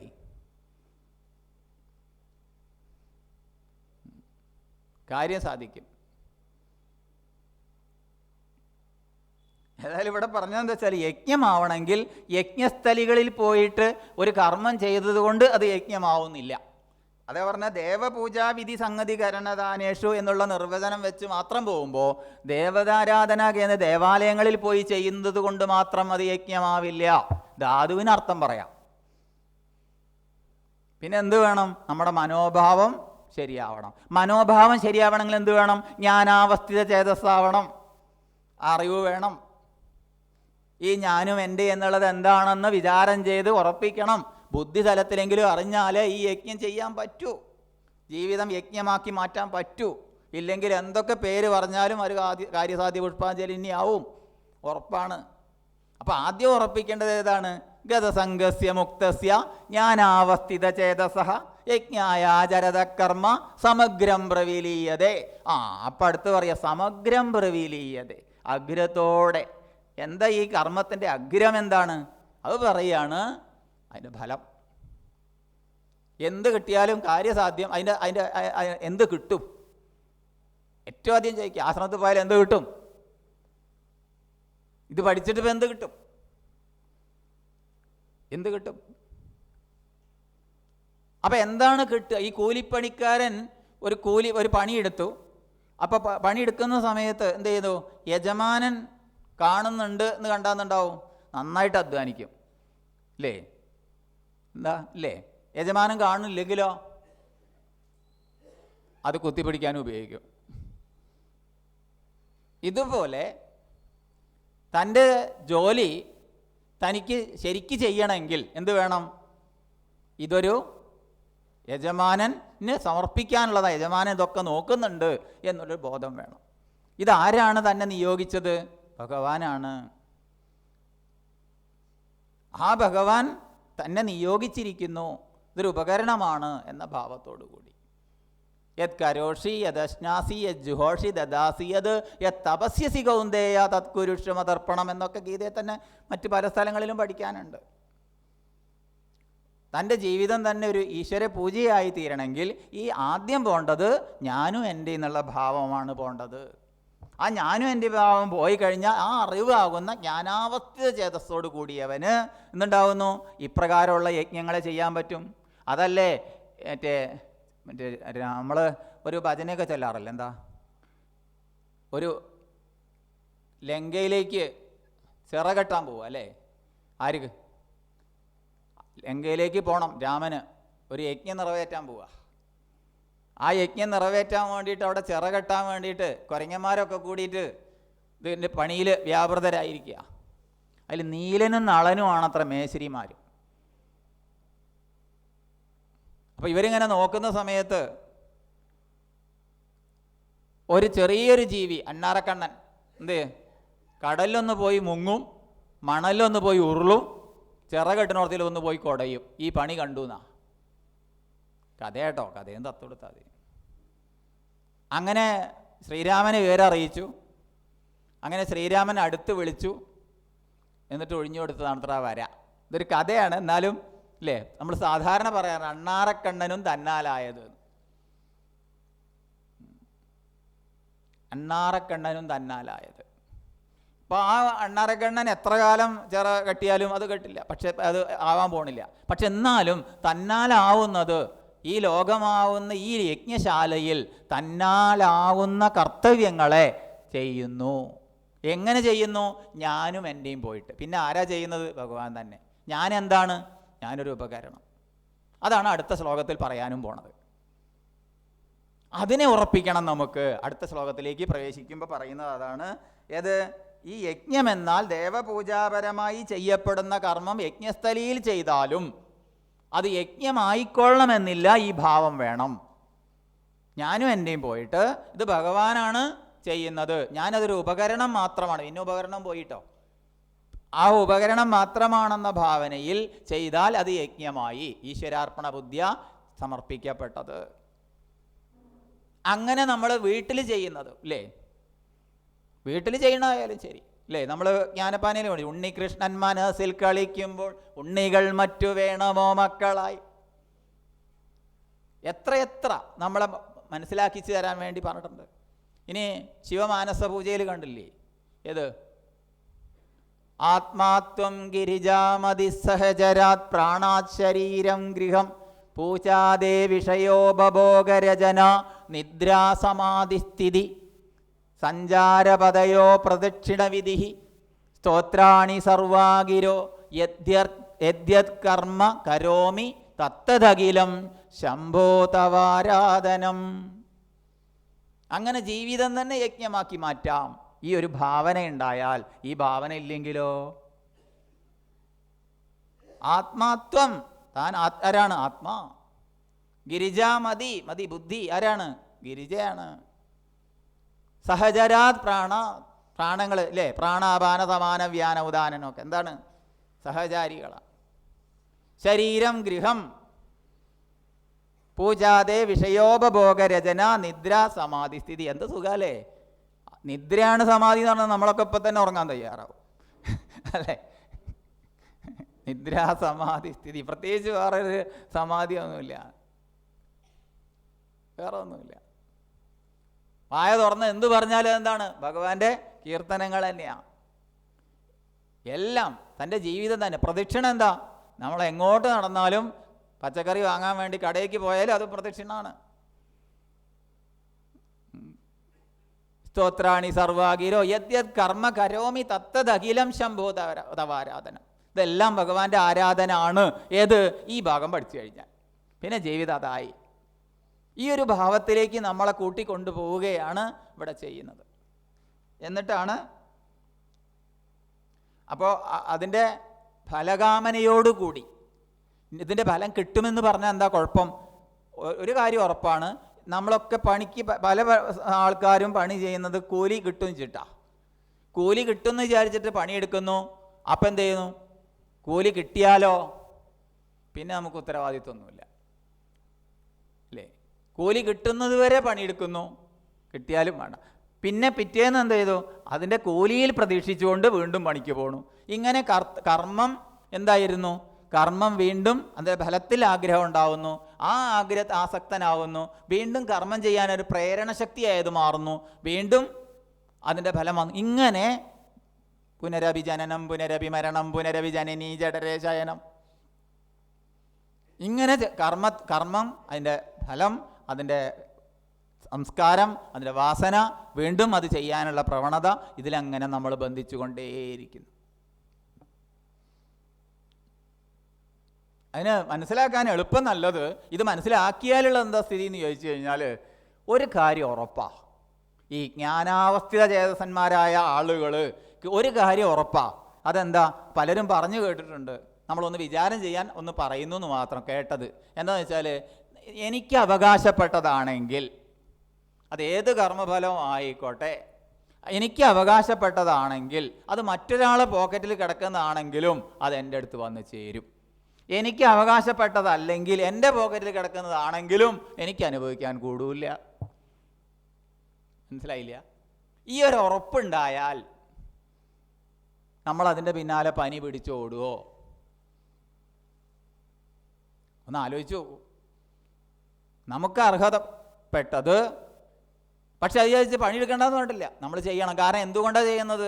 നമ്മളാരും ഇത് ഇപ്പോൾ ഇന്നലെകളിൽ ആരൊക്കെയോ നമ്മുടെ പൂർവികർ ചെയ്തതിൻ്റെ ഫലമായിട്ട് ഇന്നിപ്പോൾ നമ്മളിവിടെ വന്നിരിക്കുന്നത്, നമ്മളിവിടെ ഒത്തുകൂടുന്നത്.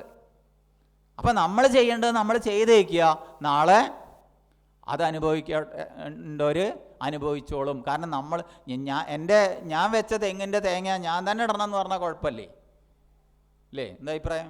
അതിനെ പറ്റിയിട്ടൊരു കഥ ഇവിടെ സ്വാമിജി പറഞ്ഞു, നിങ്ങൾ ഇവിടെ ഒരു ആൾക്കാരൊക്കെ കേട്ടിട്ടുണ്ടാവും അല്ലേ? ഓർമ്മ വന്നപ്പോൾ പറഞ്ഞതാ അല്ലേ? ഒരാൾ മറ്റേ ഇതില്ലേ ഇളനീരിട്ടത് കണ്ടില്ലേ, പറഞ്ഞിട്ടില്ലേ? എലി തോടാക്കണത്.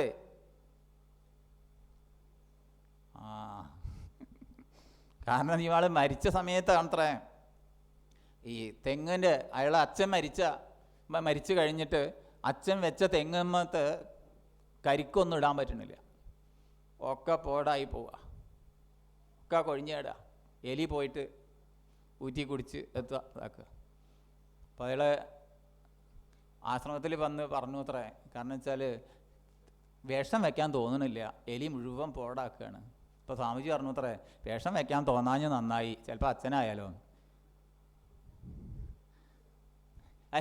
വെറുതെ തമാശ പറയണതല്ല. കാരണം വെച്ചാൽ ഞാൻ വെച്ച തെങ്ങുമെന്ന് തേങ്ങ എനിക്ക് തന്നെ ഇടണം എന്ന് പറഞ്ഞു കഴിഞ്ഞാൽ പിന്നെ വേറെ അതും അല്ലാതെ വരാൻ പറ്റുമോ? ശ്രീരാമകൃഷ്ണദേവനെ കുറിച്ച് പറയുന്നില്ലേ? കാരണം വെച്ചാൽ ഒരു ലഡു വെച്ച ഒരു ഭരണിയിൽ, ഒരു ബേക്കറിയിൽ ലഡു വെച്ച ഭരണിയിൽ ആ ഒരു ലഡു തിന്നണമെന്ന് ആഗ്രഹിച്ചിട്ടാണ് ഞാൻ ചത്തു പോകുന്നതെങ്കിൽ ആ ലഡു തിന്നാൻ പറ്റിയ ഉപാധി ഉറുമ്പാണ്. ആ ഉറുമ്പായിട്ട് ഞാൻ ജനിക്കേണ്ടി വരും. കർമ്മഫലം അനുഭവിക്കാതെ എനിക്ക് പോകാൻ പറ്റില്ലല്ലോ. എന്തൊക്കെ വേണമെങ്കിലും അനുഭവിക്കാം, പക്ഷേ ഇത് ആ കർമ്മഫലത്തിനായിക്കൊണ്ട് ഞാൻ വന്നേ തീരൂ. ഇത് മനസ്സിലാക്കി കഴിഞ്ഞാൽ എന്തുണ്ടാവുന്നു? ആ ഫലത്തോടു കൂടി സമർപ്പിച്ചു, അഗ്രേ അല്ലേ, മുഴുവൻ സമർപ്പിച്ചു. സമർപ്പിച്ചു കഴിഞ്ഞാലോ പിന്നെ വേണ്ട. അതുകൊണ്ടാണ് എന്നിട്ടാണ് നമ്മൾ സമഗ്രം എന്നതിന് അഗ്രത്തോടെ, കർമ്മത്തിൻ്റെ അഗ്രമായി വരുന്നത് അതത് കർമ്മത്തിൻ്റെ ഫലങ്ങളാണ്. ഈ ഫലങ്ങളോടെ തന്നെ കർമ്മം വിലയിക്കുന്നു. അങ്ങനെ വിലയിച്ചാലോ കർമ്മ സംസ്കാരം വാസന ശേഷിക്കാതെ വരുമ്പോൾ പിന്നെന്തുണ്ടാവും? ഞാൻ കർമ്മം തന്നെ ചെയ്തിട്ടില്ലാന്നേ. കർമ്മം ചെയ്താലല്ലേ പ്രശ്നം. ഞാൻ ചെയ്തിട്ടില്ലല്ലോ. കർത്താവ്, കർമ്മം, ക്രിയ. ഞാൻ കർത്താവും അല്ല. ഇത് മനസ്സിലായി കഴിഞ്ഞാൽ പിന്നെ അവിടെ കർമ്മമില്ല, കർമ്മഫലമില്ല. എന്നാലോ നന്നായിട്ട് ചെയ്യാനും കഴിയും, നന്നായിട്ട് ചെയ്യാനും കഴിയും. ഏതായാലും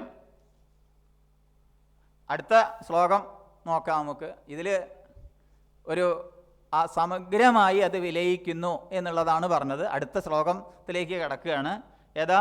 24-ാമത്തത്. ഏതാ? സുപരിചിതമായ, ഒരുവിധ എല്ലാ ആശ്രമങ്ങളിലും ഭക്ഷണം കഴിക്കുന്നതിന് മുമ്പ് അവശ്യം ചൊല്ലുന്ന ഇത്, ആശ്രമത്തിൽ മാത്രം ചൊല്ലുന്നതും കൂടി പറയേണ്ടി വരും. കാരണം പലരോടും അന്വേഷിച്ചപ്പോൾ വീട്ടിൽ ഇത് ചെയ്യാറില്ല. ആശ്രമത്തിൽ വരുമ്പോൾ പിന്നെ നിവൃത്തിയില്ലാത്തതുകൊണ്ട് ചെയ്യണതാ. അപ്പോൾ നിവൃത്തിയില്ലാത്ത സ്ഥിതിയിൽ ചെയ്യേണ്ടതല്ല. ഇത് അറിഞ്ഞാൽ നമ്മളിത് ചെയ്തിട്ടില്ലെങ്കിലും നമ്മുടെ ഉള്ളിൽ അത് സ്ഫുരിക്കുക തന്നെ ചെയ്യും.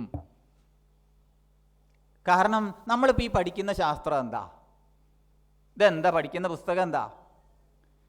ഗീത എന്ന് മാത്രം പറഞ്ഞാൽ പോരാ, ഗീതാശാസ്ത്രം എന്ന് പറയണം.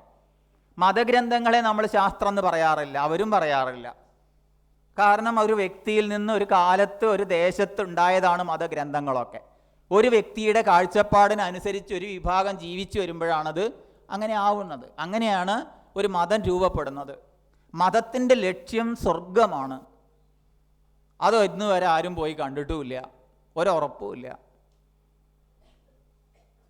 അപ്പം അവിടെ കിട്ടുമെന്ന് വിചാരിച്ചിട്ട് ഇവിടെ കഷ്ടപ്പെടുകയാണ് ചെയ്യുന്നത്. ഇവിടെ കുടിച്ചിട്ടില്ലെങ്കിൽ അവിടെ പോയി കുടിക്കാം, അവിടെ ഇഷ്ടം പോലെ കുടിക്കാം. അങ്ങനെ ഒരുപാട് പറയുന്നുണ്ട്. ആ വിഷയം പോട്ടെ. ഏതായാലും അവിടെ സ്വർഗമാണ് ലക്ഷ്യം മതത്തിൻ്റെ. മതത്തിൽ ചോദ്യം ചെയ്യാൻ അധികാരമില്ല. ചോദ്യം ചെയ്താൽ ഹഡ്ഡടി, ഊരുവിലക്ക്, ഭ്രഷ്ടമൊക്കെ ഉണ്ടാവും. അതുകൊണ്ട് ചോദ്യം ചെയ്യാതെ വിശ്വസിക്കേണ്ടതാണ് മതം. അത് വിശ്വാസമാണ്. എന്നാൽ സനാതനധർമ്മം എന്ന് പറയുമ്പോൾ നമുക്കവിടെ ശാസ്ത്രം എന്ന പേര് പറയുന്നത്. ശാസ്ത്രം എന്ന് പറഞ്ഞാൽ സയൻസാണ്, അത് നമുക്കൊക്കെ അറിയാം. സയൻസ് എന്നും ശാസ്ത്രം എന്നും പറഞ്ഞാൽ വെള്ളം എന്നും വാട്ടർ എന്നും പറയണ വ്യത്യാസമേ ഉള്ളൂ, അല്ലാതൊരു വ്യത്യാസവും അതിലില്ല. അപ്പം ശാസ്ത്രം എന്ന് പറയുമ്പോൾ തന്നെ നമ്മളെ നിർദ്ദേശിക്കുന്നതോടുകൂടി ഉപദേശിക്കുന്നതോടുകൂടി നമ്മളെ ഉയർത്തുന്നതാണ് ശാസ്ത്രം. നമ്മ ഇരിക്കുന്നിടത്ത് നിന്ന് നമ്മളെ ഉയർത്തുന്നതാണ് ശാസ്ത്രം, സയൻസാണ്.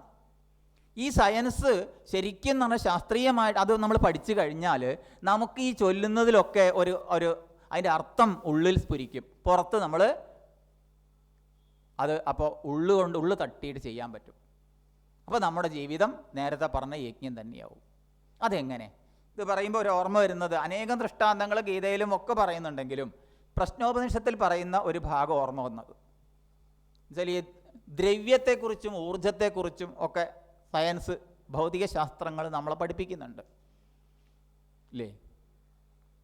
ദ്രവ്യം, ഊർജം, അല്ലെങ്കിൽ മാറ്റർ, എനർജി, അല്ലെങ്കിൽ ഉപനിഷത്തിൻ്റെ ഭാഷയിൽ പറഞ്ഞാൽ അത്താവ്, അന്നം. ഇതാണ് ഇത് രണ്ടെണ്ണം പറയും. അത്താവ്, അന്നം. അത്താവ് എന്ന് പറയുമ്പോൾ കഴിക്കുന്നവൻ, അന്നം കഴിക്കുന്നത്. അപ്പം ഈ ലോകത്ത് എന്തു നോക്കിയാലും നമ്മൾ അതിലൊക്കെ ഈ രണ്ട് ഭാവങ്ങളെ നമുക്ക് കാണാൻ പറ്റും. ദ്രവ്യം, ഊർജം എന്നുള്ള രണ്ട് ഭാവങ്ങൾ. ഊർജ സ്രോതസ് എന്ന് നമ്മൾ വിളിക്കുന്ന സൂര്യനെ നോക്കിയാലും നമ്മൾ കാണുന്ന ഭാവം ഏതാണ്? ദ്രവ്യമയമാണ്. ദ്രവ്യമയമായ ഭാവം അതിലില്ലെങ്കിൽ എന്തുണ്ടാവും? നമുക്ക് കാണാൻ പറ്റില്ല. കണ്ണുകൊണ്ട് കാണുന്നത് ദ്രവ്യമയമായ ഭാവത്തെയാണ്. അപ്പോൾ ഏതിലും എന്തുണ്ട്? രണ്ട് ഭാവങ്ങളുണ്ട്, ദ്രവ്യവും ഊർജവും. എന്നാൽ ഇതിലേതാണ് ശരി? ഇതിലേതാ ശരി? ഉപനിഷത്ത് ചർച്ച ചെയ്യപ്പെടുന്നുണ്ട്. ദ്രവ്യമാണോ ഊർജമാണോ ശരി? ഊർജം. അപ്പോൾ ഊർജം എന്ന് പറയുന്ന സമയത്ത് ആ ഊർജം കുറച്ച് കഴിഞ്ഞാൽ പിന്നെ അത് എന്താവും? അതും ദ്രവ്യമാവും ഇല്ലേ? എന്താ അഭിപ്രായം? നമ്മൾ ഭക്ഷണം കഴിക്കുന്നു, നമ്മൾ കഴിക്കുന്ന അന്നം തന്നെ, കഴിക്കുന്ന ഞാൻ അത്താവ്, ഊർജം. നോക്കി വിചാരിച്ചോളൂ, നമ്മൾ ചത്ത് പോയി കഴിഞ്ഞാൽ എന്തായി? ഒന്നുകിൽ മണ്ണിന് കീഴെ കൃമികളായി പോകിലും നന്നല്ല ദേഹം നിമിത്തം മഹാമോഹം. അതെന്തിനാവും? മറ്റ് കൃമികീടങ്ങൾക്ക് ഭക്ഷണമായി തീരും, അല്ലെങ്കിൽ അഗ്നിക്ക് ഭക്ഷണമായി തീരും. അപ്പോൾ അതെന്താണ്? ഇപ്പോൾ അത്താവ് എന്ന് പറഞ്ഞത് നാളെ അന്നമായി തീരുന്നു. കട്ടിലൊഴിയാൻ കാത്തിരിക്കുക. അപ്പോൾ അത്താവാണോ അന്നമാണോ ശരിയെന്ന് ചോദിച്ചാൽ രണ്ടും ശരിയല്ല എന്ന് പറയേണ്ടി വരും. പിന്നെ ഏതാണ്? അത് രണ്ടിനും കാരണമായിരിക്കുന്ന മറ്റൊന്നുണ്ട്, അതേ ഉള്ളൂ. ഈ കാണപ്പെടുന്നത് രണ്ടും അല്ല. എന്നാൽ ഈ കാണപ്പെടുന്നതും രണ്ടിലും എന്തുണ്ട്? ആ നേരത്തെ പറഞ്ഞതുണ്ട്. ഇതില്ലെങ്കിലും അതുണ്ട്, സത്തുണ്ട്. പറഞ്ഞു മനസ്സിലായില്ല? അപ്പം നമ്മൾ അതുകൊണ്ടാണ് പറഞ്ഞത് അന്നം വൈ ബ്രഹ്മ. അന്നന്ന നിന്ദ്യ തത് വ്രതം. വേദമന്ത്രങ്ങളല്ലേ? അന്നത്തെ നിന്ദിക്കരുത്, അത് വ്രതമാണ്. ഈ അന്നത്തിൽ വെറും എന്തുണ്ട്? ഊർജമുണ്ട്. അത് കഴിച്ചിട്ടാണ് നമ്മളൊക്കെ അങ്ങനെ ഇരിക്കുന്നത്. ഈ രണ്ട് ഭാവങ്ങൾക്കും ഉപരിയുള്ള പരമമായ സത്യം അതാണുള്ളത്. ആ ഉണ്മ അതിലുണ്ട്, ആ ഉണ്മയുണ്ട്. അതുകൊണ്ടാണ് നമ്മളൊക്കെ നിലനിൽക്കുന്നത്. ആ അന്നത്തെ നിന്ദിക്കരുത്. ഈ തത്വം പഠിച്ചു കഴിഞ്ഞാൽ, സയൻസ് പഠിച്ചു കഴിഞ്ഞാൽ ദ്രവ്യമല്ല, ഊർജമല്ല, അതിനുപരി മറ്റൊന്നുണ്ട്. ആ ഒന്നിൻ്റെ രണ്ട് ഭാവങ്ങളാണ് ഈ ദ്രവ്യാത്മകവും ഊർജാത്മകവുമായിരിക്കുന്ന ഭാവങ്ങൾ എന്ന് പഠിച്ചു കഴിഞ്ഞാൽ നമ്മൾ ഏതിനെയാണ് അവിടെ സ്മരിക്കുന്നത്? ഈ ഉപരിയുള്ളതിനെയാണ്. അപ്പോൾ ഓരോ അന്നം കഴിക്കുമ്പോഴും എന്തോർമ്മിക്കും? അന്നം ബ്രഹ്മമാണ്. ബ്രഹ്മം രണ്ടില്ല.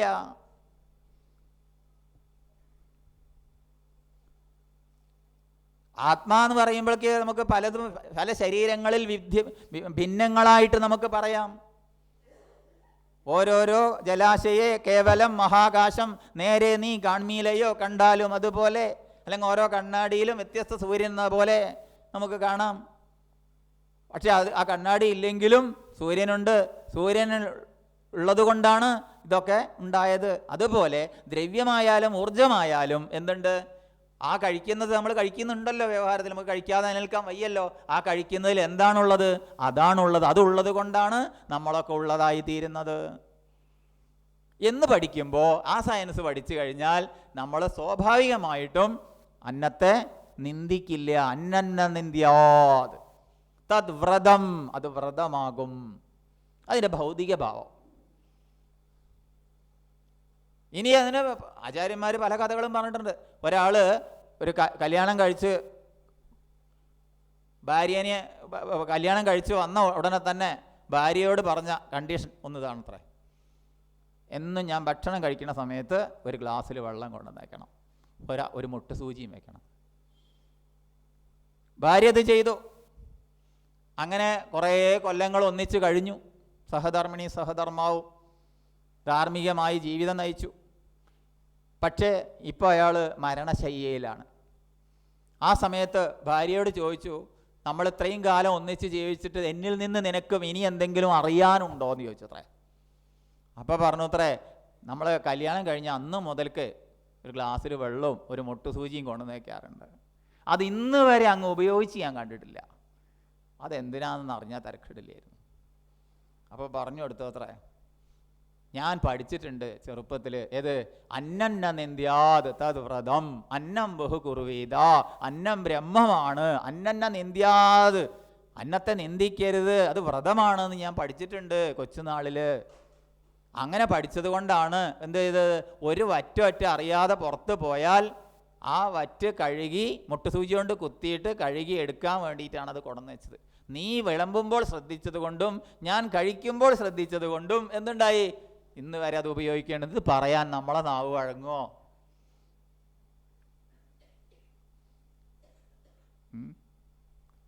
അത്ര സമർപ്പണം നമുക്ക് ഉണ്ടാവുമോ? ഉണ്ടെങ്കിൽ നമ്മളൊക്കെ അത് കേട്ടു. അത്രയും മഹത്തായിട്ടാണ് ആചാര്യന്മാർ അതിനെ കണ്ടത്. അതുകൊണ്ടാണ് നമുക്ക് ഈ മന്ത്രങ്ങൾ തന്നത്. ഇനി അതിൻ്റെ ഉള്ളിലേക്ക് നമുക്ക് പോവാം. അവിടെ പറയുകയാണ് അർപ്പണം ബ്രഹ്മം. ബ്രഹ്മം തന്നെ, ബ്രഹ്മമാണ് അർപ്പണം. ഹവിസ്സോ എപ്പോഴും ഹവിസ് അഗ്നിയിലേക്ക് അർപ്പിക്കുന്നതിനെയാണ് നമ്മൾ എന്ത് ചെയ്യുന്നത്? ഹോമം എന്ന് പറയുക അല്ലേ? ഹവിസ് ഹോമം. അപ്പോൾ അവിടെ അർപ്പിക്കുന്ന ഒരാൾ വേണം, ഹോതാവ് വേണം, ഹവിസ് വേണം, അഗ്നി വേണം.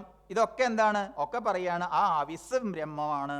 ബ്രഹ്മാഗ്നൗ, അഗ്നി എന്താണ്? അഗ്നിയും ബ്രഹ്മമാണ്. അത് പിന്നെ നമുക്ക് പഠിപ്പിച്ചു തരേണ്ട ആവശ്യമില്ല. അത് പണ്ടേ നമ്മൾ പഠിച്ചു വെച്ചതല്ലേ അല്ലേ? പഞ്ചഭൂതങ്ങൾ എവിടെ നിന്ന് വന്നു എന്നൊക്കെ നമുക്കറിയാമല്ലോ അല്ലേ? ഭൂമി, ജലം, അഗ്നി, വായു, ആകാശം ഒക്കെ നോക്കിയാൽ. അപ്പോൾ അഗ്നിയും എന്താണ്? അതും ബ്രഹ്മമാണ്. ഹുതം, ഹോമിക്കപ്പെട്ടത്, അതും ബ്രഹ്മമാണ്.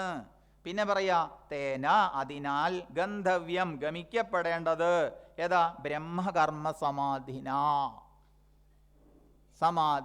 ആ സമാധി ഏതാ? സമാധി മരിച്ചു കഴിഞ്ഞിട്ടല്ല, ജീവിച്ചിരിക്കുമ്പോൾ തന്നെ സമാധി സ്ഥിതി. ആ സമാധി സ്ഥിതി ഏതാണ്? ഏതൊന്നിലാണോ നമ്മൾ ഉറച്ചിരിക്കേണ്ടത് അത് തന്നെ.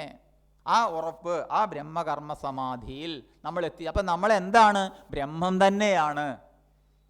ബ്രഹ്മ ഭിന്നമായിട്ട് ഇവിടെ ഒന്നും കാണുന്നില്ല. ബ്രഹ്മ ഭിന്നമായിട്ട് ഒന്നും കാണുന്നില്ല. ഈ ഒരു ഭാവത്തെ ജനിപ്പിക്കുകയാണ് ചെയ്യുന്നത്. ബ്രഹ്മം തന്നെയുള്ളൂ, സത്യം അതേ ഉള്ളൂ. എന്നാൽ വ്യാവഹാരിക ദൃഷ്ട്യാ ഈ ചെയ്യപ്പെടുന്ന പണികൾ മുഴുവൻ എന്ത് ചെയ്യുന്നു? അപ്പോൾ ഇത് എന്തിനാ പിന്നെ ഈ ശ്ലോകം തന്നത്? ഒക്കെ ബ്രഹ്മയുള്ളൂ വെച്ചാൽ രണ്ടാമതൊന്നുമില്ലെങ്കിൽ പിന്നെ അത് പഠിപ്പിക്കേണ്ട ആവശ്യമുണ്ടോ? സിദ്ധൻ്റെ സിദ്ധി, സാധകൻ്റെ സാധനയാണ്. ഇത് സ്വാഭാവികമായിട്ട് അറിഞ്ഞ ഒരാൾക്ക് പ്രത്യേകിച്ച് ഒരു ബ്രഹ്മാർപ്പണം ഒന്നും ചെയ്യേണ്ട ആവശ്യമൊന്നുമില്ല. കാരണം അയാൾക്ക് അറിയാം. നേരത്തെ പറഞ്ഞത് ഉറപ്പിച്ച് പഠിച്ചു കഴിഞ്ഞാൽ ഇതെന്താണ്? ഇതൊരു ബ്രഹ്മം തന്നെയാണ്, അല്ല ബ്രഹ്മത്തിൽ നിന്ന് അന്യമായിട്ടതൊന്നുമില്ല എന്നറിയുന്ന ഒരാൾ ചെയ്താലും ചെയ്തിട്ടില്ലെങ്കിലും എന്താണ്? അയാൾ നിന്ദിക്കാൻ പോകുന്നില്ല. പക്ഷേ ഇത് പിന്നെ എന്തിനാണ് നമ്മളെ പഠിപ്പിക്കുന്നത്? സിദ്ധൻ്റെ സിദ്ധി, സാധകൻ്റെ സാധനയായതുകൊണ്ട്. ഇത് പറഞ്ഞ് നമുക്ക് എത്തിച്ചേരേണ്ട തലം അതാണ്. ഇന്ന് നമ്മൾ അതല്ല, അല്ലാത്ത നമ്മളോടാ പറയുന്നത് എന്ത്? ഇതാണ് ലക്ഷ്യം, ഇതാണ് എനിക്ക് എത്തിച്ചേരേണ്ട ലക്ഷ്യം. മുത്തുച്ചിപ്പിയിൽ വെള്ളി എന്ന പോലെ നേരത്തെ പറഞ്ഞു, റോഡിലൂടെ പോണ സമയത്ത് വെള്ളം കണ്ടു എന്ന് പറഞ്ഞ പോലെ ആകാശം നീലാകാശം എന്ന് പറഞ്ഞതുപോലെ ഇനി വേണ്ട, 2 ചന്ദ്രനെ കണ്ടു ഞാൻ, എന്താ കുഴപ്പം? ചന്ദ്രൻ 2 ഇല്ല, പക്ഷെ എന്താ, കണ്ണിൻ്റെ രോഗമാണ്, തിമിരം ബാധിച്ചതാ. തിമിരം ബാധിച്ചാൽ 1 ചന്ദ്രനെ ഉള്ളൂ എന്ന് എനിക്കറിയാം, പക്ഷേ എന്തുണ്ട്, 2 ചന്ദ്രനെ കാണുന്നു. അപ്പോൾ നമുക്കറിയോ അത് 2 ചന്ദ്രൻ ഉണ്ടായിട്ടല്ല, 1 ചന്ദ്രനേ ഉള്ളൂ, അത് എൻ്റെ കണ്ണിൻ്റെ ദോഷമാണ്, ദൃഷ്ടിദോഷമാണ്. ഇനി വേണ്ട, ഒരു വിളക്കിൻ്റെ തിരി നമ്മൾ കണ്ണ് പ്രത്യേക ഒരു കോണിൽ പിടിച്ചിട്ട് വിളക്കിലേക്ക് നോക്കിക്കഴിഞ്ഞാൽ 2 തിരി, 1 തിരിയുള്ളൂ വെച്ചാൽ 2 തിരി കാണും. ഇനി അതിനെ ഏത് തിരീനെ നമ്മൾ പിടിച്ചാലും 1 തിരീനെ പിടിക്കുക, അതാ വലിയ രസം ഇല്ല, കണ്ടിട്ടില്ല? അതെ, 2 തിരി നമ്മൾ കാണുന്നുണ്ട്. ആ 2 തിരി നമ്മൾ പോയിട്ട് അതിൽ രണ്ടാമത്തേനെ പിടിച്ചാലും 1നെ പിടിച്ചാലും ഏതിനായിരിക്കും? ആ 1 തന്നെയാണ്. അപ്പം ഇവിടെ 2 ഇല്ല, ഇവിടെ 1 മാത്രമേ ഉള്ളൂ. ഒന്നായ നിന്നൈഹ രണ്ടെന്നു കണ്ടളവിൽ ഉണ്ടായൊരിണ്ടൽ ബധ മിണ്ടാവതല്ല മമ പണ്ടേ കണക്കെ വരുവാൻ നിൻ കൃപാവലികൾ ഉണ്ടാക വേണം ഹരി നാരായണായ നമ. ഇപ്പം ഇവിടെ പറഞ്ഞ ആ ബ്രഹ്മം തന്നെയേ ഉള്ളൂ. പക്ഷേ അങ്ങനെ അല്ലല്ലോ, ഞാനും ഉണ്ട്, നിങ്ങളുണ്ടല്ലോ, എല്ലാം ഉണ്ടല്ലോ ഇവിടെ. ആ ഉള്ളതെന്താണ്? അത് നമ്മളെ കാഴ്ചേൻ്റെ കുഴപ്പമാണ്. എന്നാൽ കാഴ്ചേൻ്റെ കുഴപ്പമാണെന്ന് വിചാരിച്ചിരിക്കാം, നമുക്ക് ഭക്ഷണം കഴിക്കേണ്ട, ശരീരസ്ഥിതി മാത്രമായിരിക്കുന്ന കർമ്മങ്ങളൊന്നും ചെയ്യേണ്ട, ഒന്നും ചെയ്യേണ്ട, അങ്ങനെ ഇരിക്കാം. അതല്ല, അതാണ് വ്യവഹാരത്തിൽ വ്യവഹരിക്കുമ്പോഴും പരമാർത്ഥത്തിൽ ഉറപ്പിച്ചാൽ അതിൻ്റെ ഗുണം നമുക്കുണ്ടാവും. അതുതന്നെയാണ് നമ്മൾ എത്തിച്ചേരേണ്ട തലം എന്ന് പറയുകയാണ്. ഈ ബ്രഹ്മത്തെ, ഈ പരമമായ സത്യത്തെ അത് അറിഞ്ഞു കഴിഞ്ഞാൽ പിന്നെ അറിയാൻ ബാക്കിയൊന്നുമില്ല. എന്നിട്ട് നമ്മൾ എന്ത് ചെയ്യും? എന്നിട്ട് നമ്മൾ സാധാരണ ഭക്ഷണം കഴിക്കുന്ന സമയത്ത് ഈ കുറച്ച് വെള്ളം എടുത്തിട്ട് എന്ത് ചെയ്യും? ബ്രഹ്മാർപ്പണം ബ്രഹ്മഹവിർ ബ്രഹ്മാഗ്നൗ ബ്രഹ്മണാഹുതം ബ്രഹ്മൈവ തേന ഗന്ധവ്യം ബ്രഹ്മകർമ്മ സമാധിനാന്ന് ചൊല്ലും. ചൊല്ലിയിട്ട് എന്ത് ചെയ്യും? അതിന് വലം വെച്ച് പിന്നെന്ത് ചെയ്യും? ഒരു തുള്ളി കുടിക്കും. പിന്നെന്ത് ചെയ്യും? ഭക്ഷണം കഴിക്കും. അല്ല, പിന്നെ 5 പ്രാവശ്യം 2 വിരലുമ്പോൾ കിട്ടണ അന്നം കഴിക്കണം. ഇത് പ്രാണായ സ്വാഹ, അപാനായ സ്വാഹ, സമാനായ സ്വാഹ, വ്യാനായ സ്വാഹ, ഉദാനായ സ്വാഹ. കാരണം ഈ പ്രാണനെ നിലനിർത്തുന്നത് ഈ അന്നമാണ്. അപ്പം അങ്ങോട്ട് ഇങ്ങനെ ഇത് കുറേശ്ശെ ഇങ്ങനെ കൊടുക്കുമ്പോൾ ഉള്ളിൽ ദഹനരസങ്ങളൊക്കെ ഉൽപ്പാദ്യങ്ങളാകും. ദാ വരുന്നുണ്ട് തയ്യാറായിക്കോ. പോരാ, 15-ാം അധ്യായം കൂടി ചൊല്ലി കഴിയുമ്പോഴേക്ക് 20 ശ്ലോകം ചൊല്ലി കഴിയുമ്പോഴേക്ക് എന്താവും? ഉള്ളുന്ന അങ്ങനെ വരും. അപ്പം ആ സമയത്ത് കൊടുത്താൽ ഈ ഒരു അർത്ഥം മാത്രമല്ല, ഈ ശാരീരികമായിരിക്കുന്ന ഒരുപാട് ഗുണങ്ങളുണ്ട്. കാരണം ദഹനരസങ്ങളൊക്കെ ഉൽപ്പാദ്യങ്ങളായിട്ട് അവിടെ ജഠരാഗ്നിയിലേക്ക് അത് ഹോമിക്കാൻ കൊടുക്കണതേ. ജഠരാഗ്നി അവിടെ ആ ഹോമകുണ്ടത്തിലേക്ക് ഇട്ട് കൊടുക്കുക. എത്ര നല്ല വിറകാണെങ്കിലും ഒന്നിച്ചിട്ടെടുത്താൽ എന്തുണ്ടാവും? ആ അഗ്നി കെട്ടുപോകും. അപ്പം എന്ത് വേണം? ആ തീ പിടിപ്പിക്കുന്നത് പോലെ കുറേശ്ശെ കൊടുത്തിട്ട് വേണം ഇത് കത്തിപ്പിടിപ്പിക്കാൻ. അങ്ങനെ വേണം ഈ ഹോമം ചെയ്യാൻ. ഇതൊരു ഹോമമാണ്. ആ ഹോമം ഭൗതികമായിട്ട് ചെയ്താലും ഇനി നേരത്തെ പറഞ്ഞ പോലെ സത്യത്തെ അറിയാൻ വേണ്ടി സയൻസ്, ഭൗതിക രീതിയ സയൻസ് എന്ന് പറയുന്നതായാലും നമുക്ക് അപഗ്രഹിച്ചാൽ തന്നെ മനസ്സിലാക്കാൻ പറ്റും. ദ്രവ്യമാത്മകമായതും ഊർജാത്മകമായതിനെ കുറിച്ച് പറഞ്ഞപ്പോഴും അതിനുപരി മറ്റൊന്നുണ്ട് എന്നുള്ളത് നമുക്ക് മനസ്സിലായി കഴിഞ്ഞാൽ അതൊരു സയൻസാണ്. ഇനി ശാസ്ത്രം നമ്മൾ പഠിച്ചത് ബ്രഹ്മം, അത് തന്നെയാണ് ബ്രഹ്മം. ഭൗതികമെന്നോ ആധ്യാത്മികമെന്നോ വേർതിരിക്കേണ്ട ആവശ്യമില്ല. ഏതാണ് ബ്രഹ്മം എന്ന് പറഞ്ഞാൽ? പരമമായ സത്യത്തെ പറഞ്ഞ പേരാണത്. ആ പരമമായ സത്യം തന്നെയാണ് ആര്? ഞാനും നീയും നിങ്ങളും, അല്ല അതും ഇതും എല്ലാം. പക്ഷെ വ്യവഹാര ദൃഷ്ട്യാ ഇതൊക്കെ കാണപ്പെടുന്നുണ്ട്. ഈ കാണപ്പെടുന്നതിൻ്റെ പരമാർത്ഥം ഏതാണ്? ഇന്നതാണ്. പരമാർത്ഥമുരച്ചു തേർവിടും പൊരുളോ ഭൂതദയാക്ഷമബ്ധിയോ സരളാദ്വയ ഭാഷ്യകാരനാം ഗുരുവോ ഈ അനുകമ്പയാണ്ടവൻ. കേട്ടുണ്ടോ? അനുകമ്പാദശകം. പരമാർത്ഥമുരച്ചു തേർവിടും. പരമാർത്ഥം ഏതാ? ധർമാർത്ഥ കാമമോക്ഷങ്ങളെയാണ് അവിടെ പരമാർത്ഥം എന്ന് പറഞ്ഞത്. പരമമായ അർത്ഥം ഏതാണ്? മോക്ഷം, ലക്ഷ്യം മോക്ഷം. ആ പരമാർത്ഥമുരച്ചു തേർവിടും തേരോടിക്കും പാർത്ഥസാരഥി. ഗീതോപദേശം ചെയ്ത പാർത്ഥസാരഥി അതറിഞ്ഞിരുന്നു. പരമാർത്ഥമുരച്ചു തേർവിടും പൊരുളോ ഭൂതദയാക്ഷമബ്ധിയോ. സർവഭൂതങ്ങളിലും അപാരമായിരിക്കുന്ന ദയയും ക്ഷമയുണ്ടായ ശ്രീബുദ്ധൻ അറിഞ്ഞിരുന്നു. ഇനി അതൊക്കെ മനസ്സിലാക്കുന്നതിലുപരി സരളാദ്വയ ഭാഷ്യകാരനാം ഗുരുവോ. ശാങ്കരഭാഷ്യത്തെക്കുറിച്ച് നമ്മൾ ചിന്തിക്കുമ്പോൾ നമുക്ക് കാണാൻ പറ്റുന്നില്ലേ, നമ്മൾ പലരും പറഞ്ഞു ശാങ്കരഭാഷ്യമൊക്കെ വളരെ കട്ടി കൂടിയതാണ്, അങ്ങനെയാണ് ഇങ്ങനെയാണ്. പക്ഷെ അവിടെ ശ്രീനാരായണ ഗുരുദേവൻ തന്നെ പറയുക സരളാദ്വയ ഭാഷ്യകാരനാം ഗുരുവോ.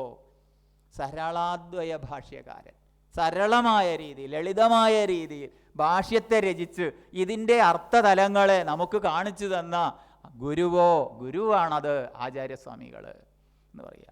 നേരത്തെ സ്വാമിജി എടുത്ത സമയത്ത് ഒരു വാക്യം ആ ഭാഷ്യത്തിലുള്ളത്, അതായത് ശരീരം കൊണ്ട് ചെയ്യുന്ന കർമ്മങ്ങൾ ആണോ, ശരീരത്തിന് വേണ്ടി ചെയ്യപ്പെടുന്ന കർമ്മങ്ങളാണോ, ശരീരം നിലനിർത്താൻ വേണ്ടി ചെയ്യുന്ന കർമ്മങ്ങളാണോ, ശരീരയാത്രയ്ക്കായിക്കൊണ്ട് ചെയ്യപ്പെടുന്ന കർമ്മങ്ങളാണോ എന്നുള്ളത് ഭാഷ്യം സ്വാമിജി പറഞ്ഞിട്ടില്ലെങ്കിലും ഭാഷ്യാനുസൃതമായിട്ട് സ്വാമിജിയുടെ വ്യാഖ്യാനിച്ചു.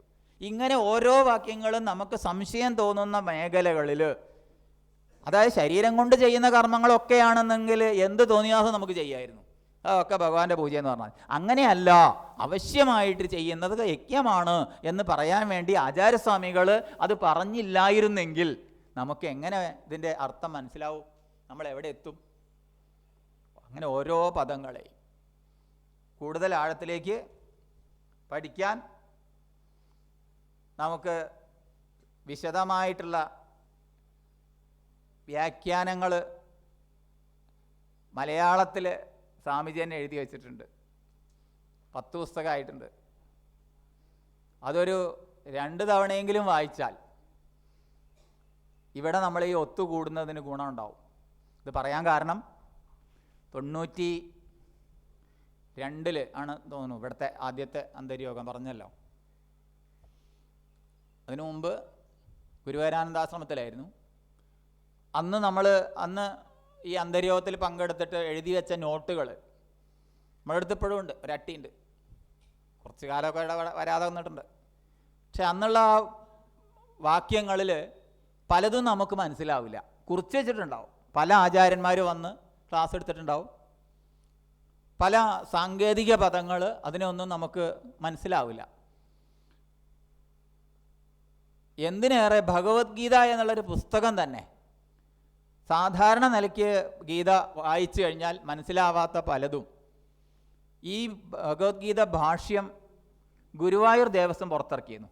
അതിനു മുമ്പ് KM പബ്ലിക്കേഷനൊക്കെ ഉണ്ടായിരുന്നു. പക്ഷെ ഗുരുവായൂർ ദേവസ്വം പുറത്തിറക്കിയിരുന്നു ഒരു വലിയ പുസ്തകമായിട്ട്. ഇപ്പോൾ ഇവിടെ തന്നെ ആരോ കണ്ടു.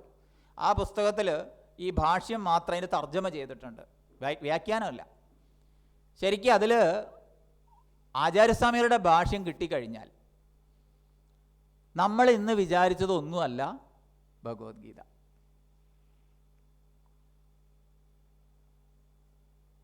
അതിനൊറ്റ വഴിയുള്ളൂ, വായിക്കാമെന്ന് മാത്രം.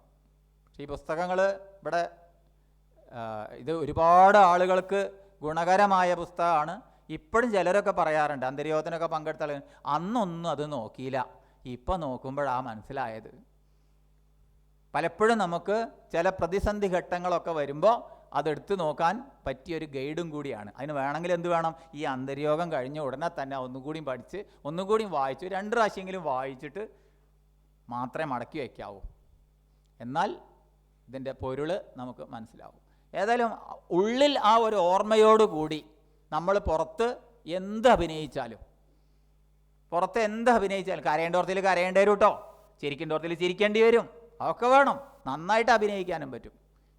ചിലർ ഈ കരയുമ്പോഴൊക്കെ നമുക്ക് കാണില്ലേ, കുട്ടികളൊക്കെ കരയുന്ന വല്ല മരിച്ച വീട്ടിലൊക്കെ പോയി കഴിഞ്ഞാൽ കരയുന്നത് കണ്ടാൽ ചിലപ്പോൾ ചിരിക്കുകയാണെന്നൊക്കെ തോന്നും. പക്ഷെ നടീനടന്മാർ കരയുന്നുണ്ടോ, ഒറിജിനൽ കരച്ചിലായിരിക്കും.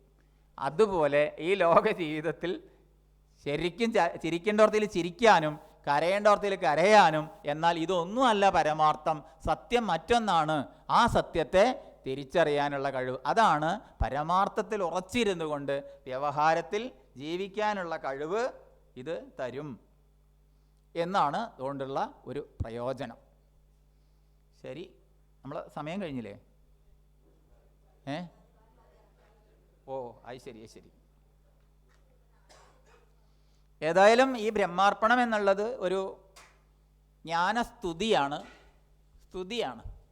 അത് ചൊല്ലാൻ മാത്രമല്ല, ഇതിൻ്റെ അർത്ഥം ഉള്ളിൽ ബോധിച്ചുകൊണ്ട് നമുക്ക് ചെയ്യാൻ കഴിഞ്ഞാൽ അത് നല്ലൊരു സ്തുതി തന്നെയാണ്. ഭഗവാനെ സ്തുതിക്കാനുള്ളത്. അങ്ങനെ സ്തുതിച്ച് പിന്നെന്താവും?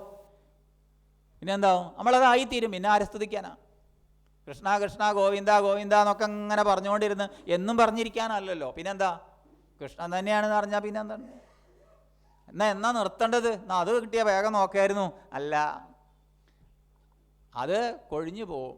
എപ്പോഴാണോ അതിൻ്റെ സാഫല്യം, അപ്പോൾ അത് കഴിഞ്ഞു പോകും. അപ്പോൾ നമുക്ക് ഒറ്റ പണിയുള്ളൂ, അത് ചെയ്തുകൊണ്ടേ ഇരിക്കുക.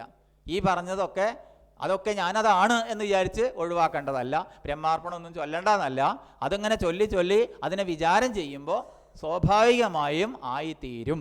അതിന് നമ്മുടെ ജീവിതത്തിൽ വരുന്ന, വേറെ ആരും വേണ്ട, നമ്മളെ ജീവിതത്തിൽ വരുന്ന അനുഭവങ്ങളെ നമ്മളൊന്ന് വിലയിരുത്തുകൂടി ചെയ്താൽ യാതൊരു സംശയമില്ല, നമുക്ക് ഈ ബ്രഹ്മജ്ഞാനത്തെ, ആ തത്വജ്ഞാനത്തിൽ എത്തിച്ചേരാനും പിന്നെ നമ്മൾ ചെയ്യുന്നതൊക്കെ യജ്ഞമാവും. ഭക്ഷണം കഴിക്കുമ്പോൾ മാത്രമല്ല, എല്ലാം യജ്ഞമാക്കി മാറ്റാൻ നമുക്ക് കഴിയും.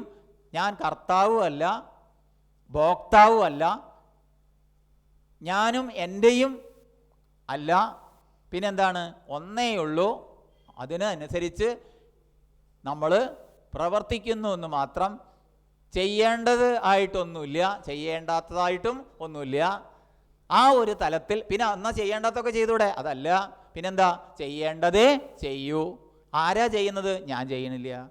ഈ ഒരു ഭാവത്തിലേക്ക് നമ്മെ ഉയർത്തുന്ന ഒരു ഉത്തമമായൊരു അധ്യായമാണ് ജ്ഞാന കർമ്മ സന്യാസ യോഗം. ഏതായാലും കുറച്ച് നേരത്തെ ആയിക്കോട്ടെ, എന്നാലും തൽക്കാലം ഉപസംഹരിക്കുന്നു. എല്ലാവർക്കും നമസ്കാരം. ഓം ഗുരുർബ്രഹ്മാ ഗുരുർവിഷ്ണു ഗുരുർദേവോ മഹേശ്വരഃ ഗുരു സാക്ഷാത് പരം ബ്രഹ്മ തസ്മൈ ശ്രീ ഗുരവേ നമഃ.